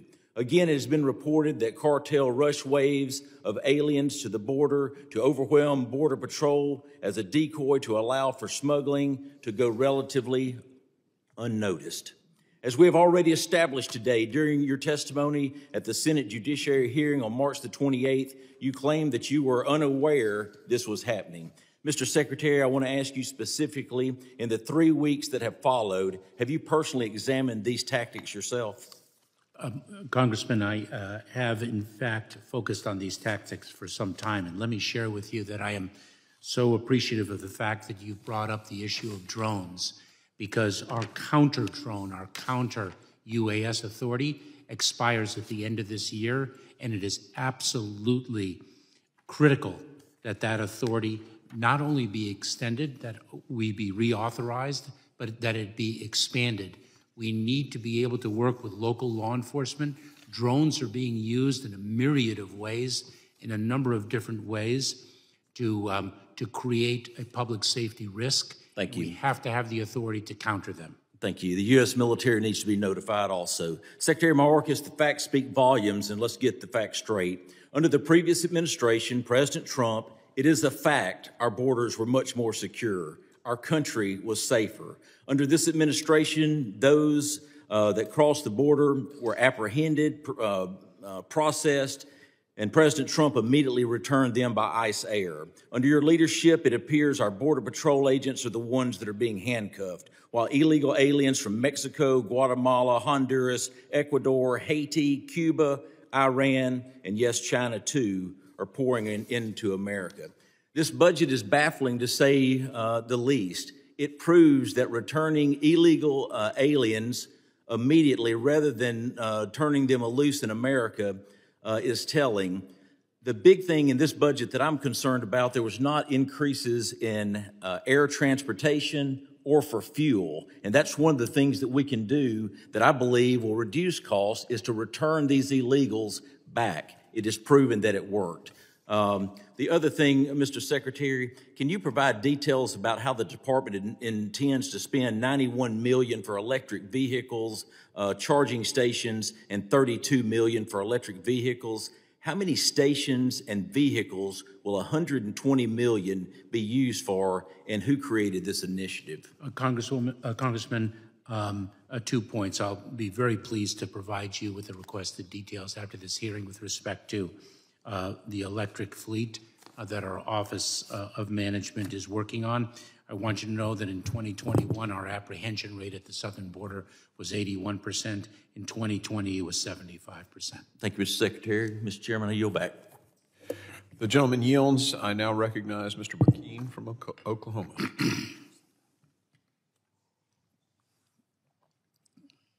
Thank you, Mr. Chairman. Secretary Mayorkas, thanks for being here. Today, earlier in this committee, you said I use a lens of reasonableness in defining operational control when you were talking about if we have operational control at the border. So I want to kind of go through a series of comments, and I want to discuss the concept of being reasonable. Under your watch, the Biden administration, we've had over 4.5 million people encountered entrance illegally into the United States, the highest ever in the history of our nation. That's more than the population of Oklahoma, the state of which I am in service of. And I would contend that's not reasonable. I've got in front of me here 11 different places where your office is in violation of federal law or regulation. Happy to supply this. The will of Congress, the will of the people. And my office just sent you a letter about one of those in regards to this expansion of parole instead of on a case-by-case basis. It's designed to give 30,000 illegals entrance in the United States to lower numbers, to make the numbers look better. I would contend this is not reasonable. I want to talk about tax dollars and the way our tax dollars are being spent. El Paso, the sector is overwhelmed. DHS right now, at one of 9 sectors, El Paso is spending $90,000 per flight, sending 4 of them per week to another sector of the wall area, border, and just to process them. And I would contend this is not reasonable. It's just a reshuffling of the deck chairs to make sure El Paso is not overrun. Because of climate ideology, as my colleague just talked about, you all's request to spend $91 million for electric vehicle charging stations, $32 million for electric vehicles, which is not going to secure the border. It's not going to. There's a chance those vehicles could run out of energy, and its adherence to the Church of Nature. I would contend it's not reasonable. Last month, your Border and Customs Patrol leader, the chief of the Border Patrol, oversees 19,000 of our patrol agents, testified to this committee that he disagreed with President Biden's decision to shut down construction of the border wall. What is reasonable, and I've heard it talked about a couple of times, that you're in constant communication with him, I would contend would be to listen to your expert, the guy who's in constant communication with those 19,000 who disagrees with that decision. And so let me kind of give the context of this. In 2021, the CB report said that there was $15 billion that was allocated to build or rehab the wall on the southern border, 738 miles of that with $15 billion. Around 450 miles was completed in the prior administration, the Trump administration. And then President Biden, within his first 30 days, said not another foot. He shut down what was appropriated by Congress, 250 miles of border wall construction. And he made the statement, not another foot. Because of this, the Department of Defense then had to spend $2 billion to terminate the contracts that was for something that Congress said needed to happen. I would contend that's not reasonable. It's not a good expenditure of the taxpayer monies. And it's usurping Article 1, Section 1 that says that all legislative powers be vested in the Congress, not by executive order letting the president undermine Congress. Now we continue to spend $130,000 a day to store and maintain those sections of wall rusting and wasting on the ground. It's not reasonable. You were, and looking at your history, you were under President Obama. You served as a Deputy Secretary of Homeland Security from 13 to 16 when Obama built a 150-mile of wall in tandem with the Secure Fence Act of 2006. The Biden budget that now proposes, you all proposing to spend $4.7 billion at this for a Southwest Border contingency fund that's set up to deal with the surge. We look at it as a slush fund instead of building physical barriers. And I say physical barriers because I think it's important to note you served under an administration where you at some time adhered to the belief in physical barriers. There was a time where both Democrats and Republicans believed in it. Don't forget that President Biden, when he was Senator Biden, voted for the Secure Fence Act, which included physical barriers. It's not reasonable where we're at when the experts, even serving directly under you, are saying they disagree with that decision. Do you agree with your expert, Custom and Patrol Border Chief Raul Ortiz, who said before this committee last month that he disagreed with Biden's decision to shut down the construction of that 250-mile border wall that Congress appropriated funds for? Congressman, I stand by the decision of this administration to cease construction of the wall. I should say, can I just reclaim my time if it's okay? That I have approved the closing of approximately 129 gaps in completion of gates. Mr. Chairman, just a little diligence here, 10 seconds. 10 seconds. Okay. You were secretary under Obama when a 150-mile border wall was built. You were secretary of the Department of Homeland Security. Do you disagree with what Obama directed your office to do in during your time there? No, when Democrats agreed with Republicans about physical barriers? There's a three-part solution with respect to security: personnel, technology, and barriers. The wall is a particular discrete aspect of barriers with which we respectfully disagree. Thank you. The gentleman yields. I now recognize Mr. Craig. I'm sorry, before he speaks, could I just please correct the record? I said to Mr. Mayorkas we were looking for a level 3 rating. I should have said level 2, if I could correct that. Thank you. Taken care of. Thank you, Ms. Titus. The gentleman from Texas is now recognized. Texas, Arizona, Mr. Arizona. Chairman. My apologies. Come on. Mr. Crane, I will do push-ups for you. Push them out, sir. We'll give you 7 seconds back. All right. Thank you, Secretary Mayorkas, for appearing before our committee. I know it's been a tough day for you, and I think that's for good reason. I want to start my comments with looking at the causation of this crisis at our southern border. You know, it wasn't more than a couple years ago during the Democratic primary that your boss, now President Biden, said during a debate, we're a nation that says, you want to flee, you're fleeing oppression, you should come. Everybody with a brain saw this coming, sir. We all saw this coming. We saw this president, during his race, roll out the red carpet. We knew what it was going to cause. Everybody shouted it from the rooftops, and now it's here. And you all want to act like it's something else. You all want to act like you didn't invite this, and you most certainly did. Sir, you said in your opening statements that you're attacking cartels and smugglers in an unequivocal way. You most certainly are not, sir. As a matter of fact, if they were in this room right now, the heads of these cartels, you know what they'd tell us? They'd say, hey, re-elect these guys again, and by all means, keep that guy right in his seat because he's our MVP. He's making it so easy for us to smuggle drugs, smuggle people, get gangs into this country, distract our Border Patrol agents, and at the same time, destroy the U.S. economy. So you're not doing a good job, sir, and that is why right here, you see that, sir? You see that one on your left? That resolution? Those are articles of impeachment that Andy Biggs, Congressman Andy Biggs, and several of us supported. Now, I've never met you before in my life. You and I have no personal beef, No, there's no animosity as far personally.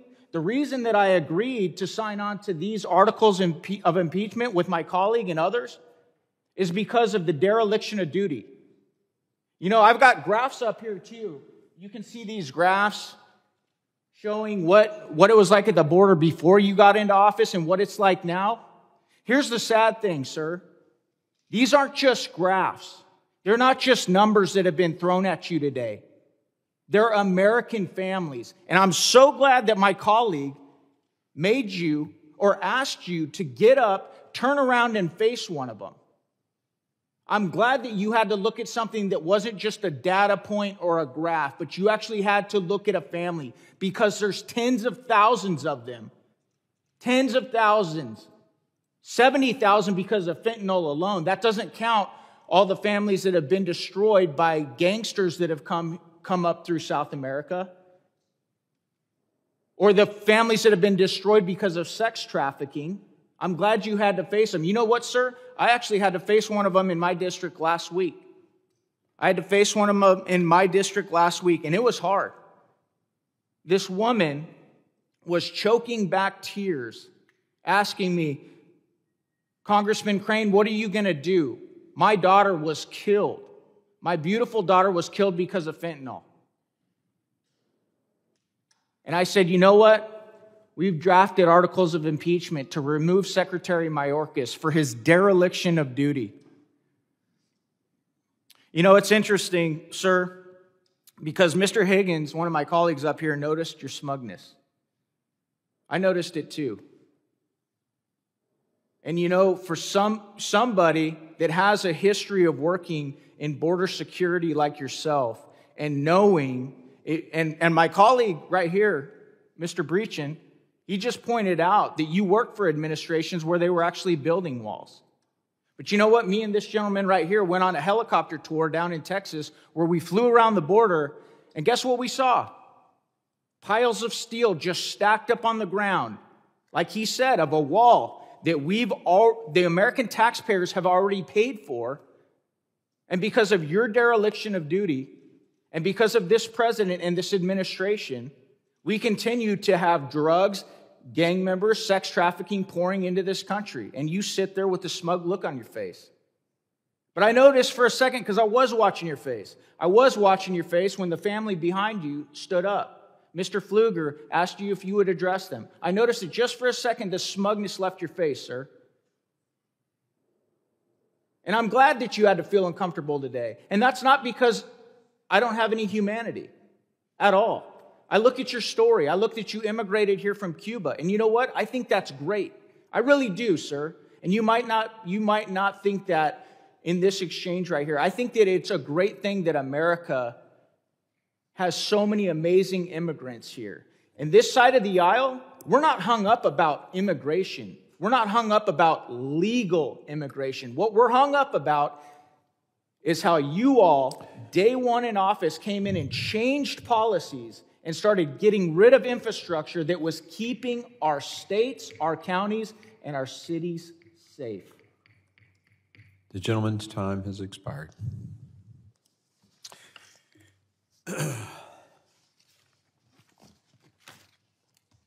The members of the committee may have some additional questions for you, Mr. Secretary, and we would ask that you respond to those in writing. I know you've made some commitments today to do that, and I thank you for that.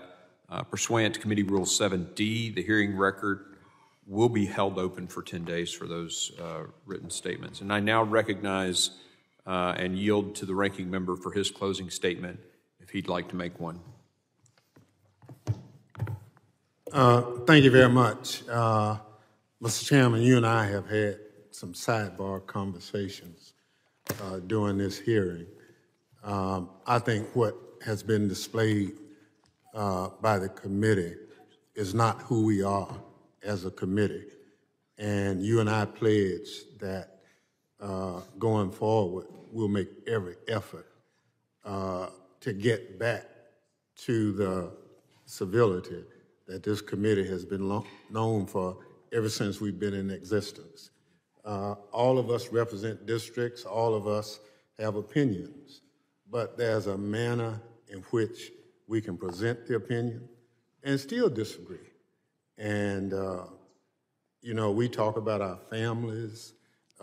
I'm a grandfather, and some of the language and things that have gone on today, as a grandparent, I'm embarrassed.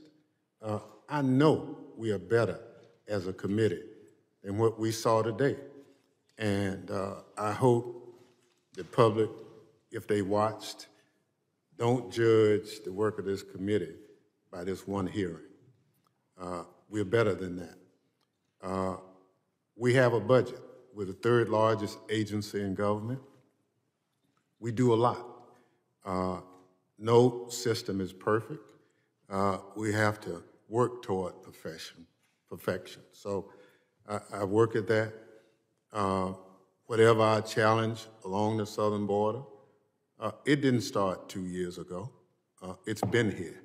And so I've seen the surges, I've seen the low points, but we continue to work on it. And so it's in that spirit that I say that we need to continue to work on all the problems. We have 22 agencies that make up the Department of Homeland Security. An awful lot of work, awful lot of good people.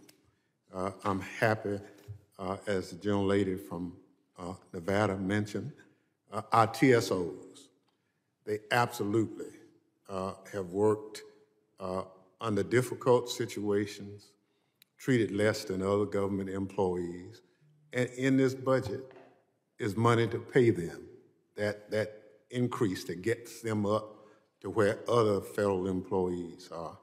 We absolutely need to take care of them. Apart from that, we have a lot of missions. Cybersecurity, it is a constant challenge to us in making sure that CISA maintains its integrity and ability to protect our cyber systems. As I indicated, I'm in the midst of a tornado in my district. The response has been phenomenal. The fact that we've been able to marshal the resources of DHS to address the needs in my district, I appreciate it. But as I look at all our other districts that are represented, sooner or later, you'll have those similar kind of situations. And I want the department to be just as nimble in that. So this was supposed to be a budget hearing. It has lasted over 3.5 hours. Mr. Secretary, you've labored long and hard. I wish we could have talked about some other issues that are equally as important as the border, but unfortunately, we got focused on a single point. And your budget is very large, and that request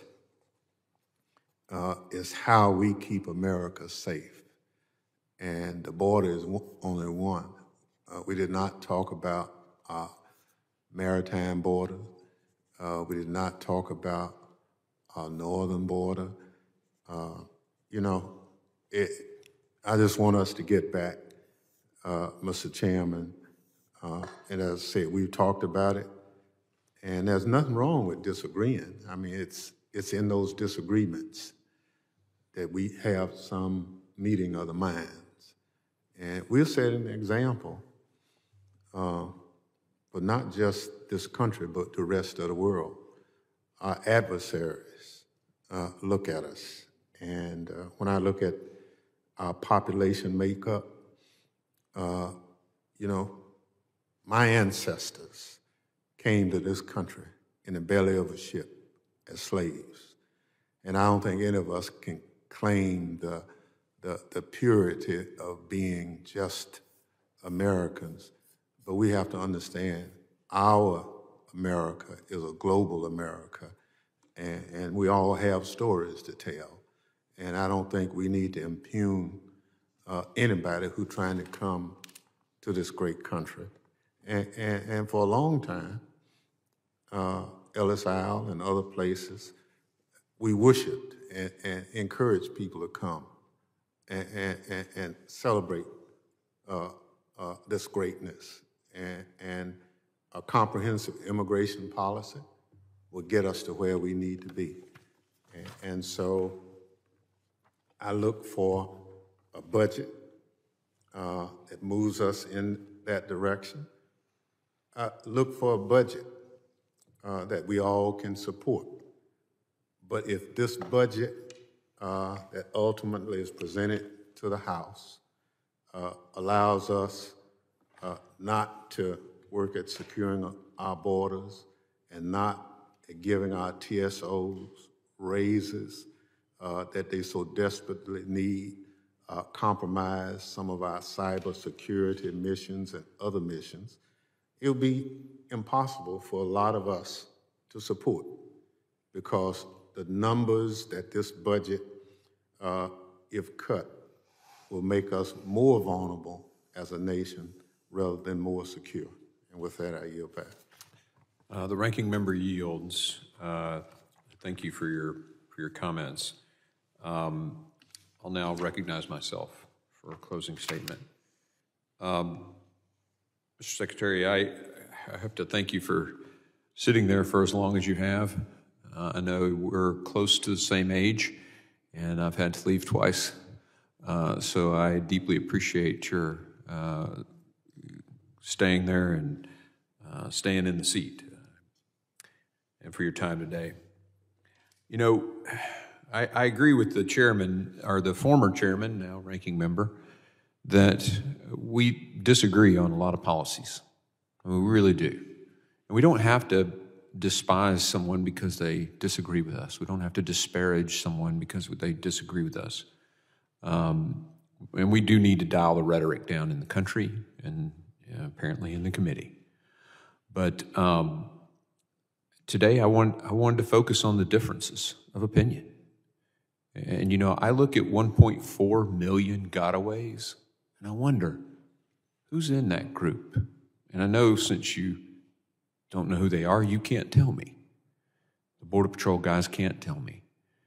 Because I know right now, under your policies, that if they just turn themselves in, they're going to get processed and released into the country. So who would not want to go turn themselves into Border Patrol?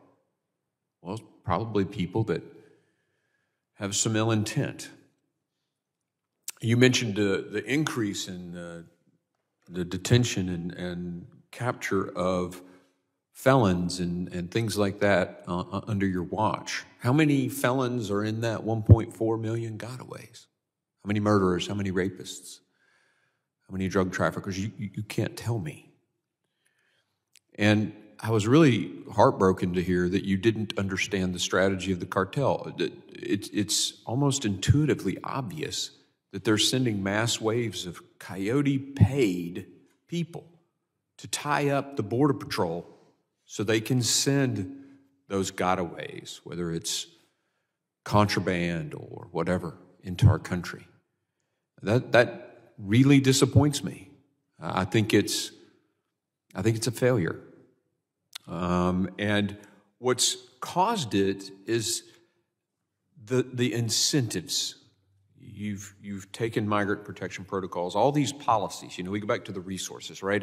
As I made in my opening statement, we hadn't cut Border Patrol. We haven't cut yet this massive increase in people.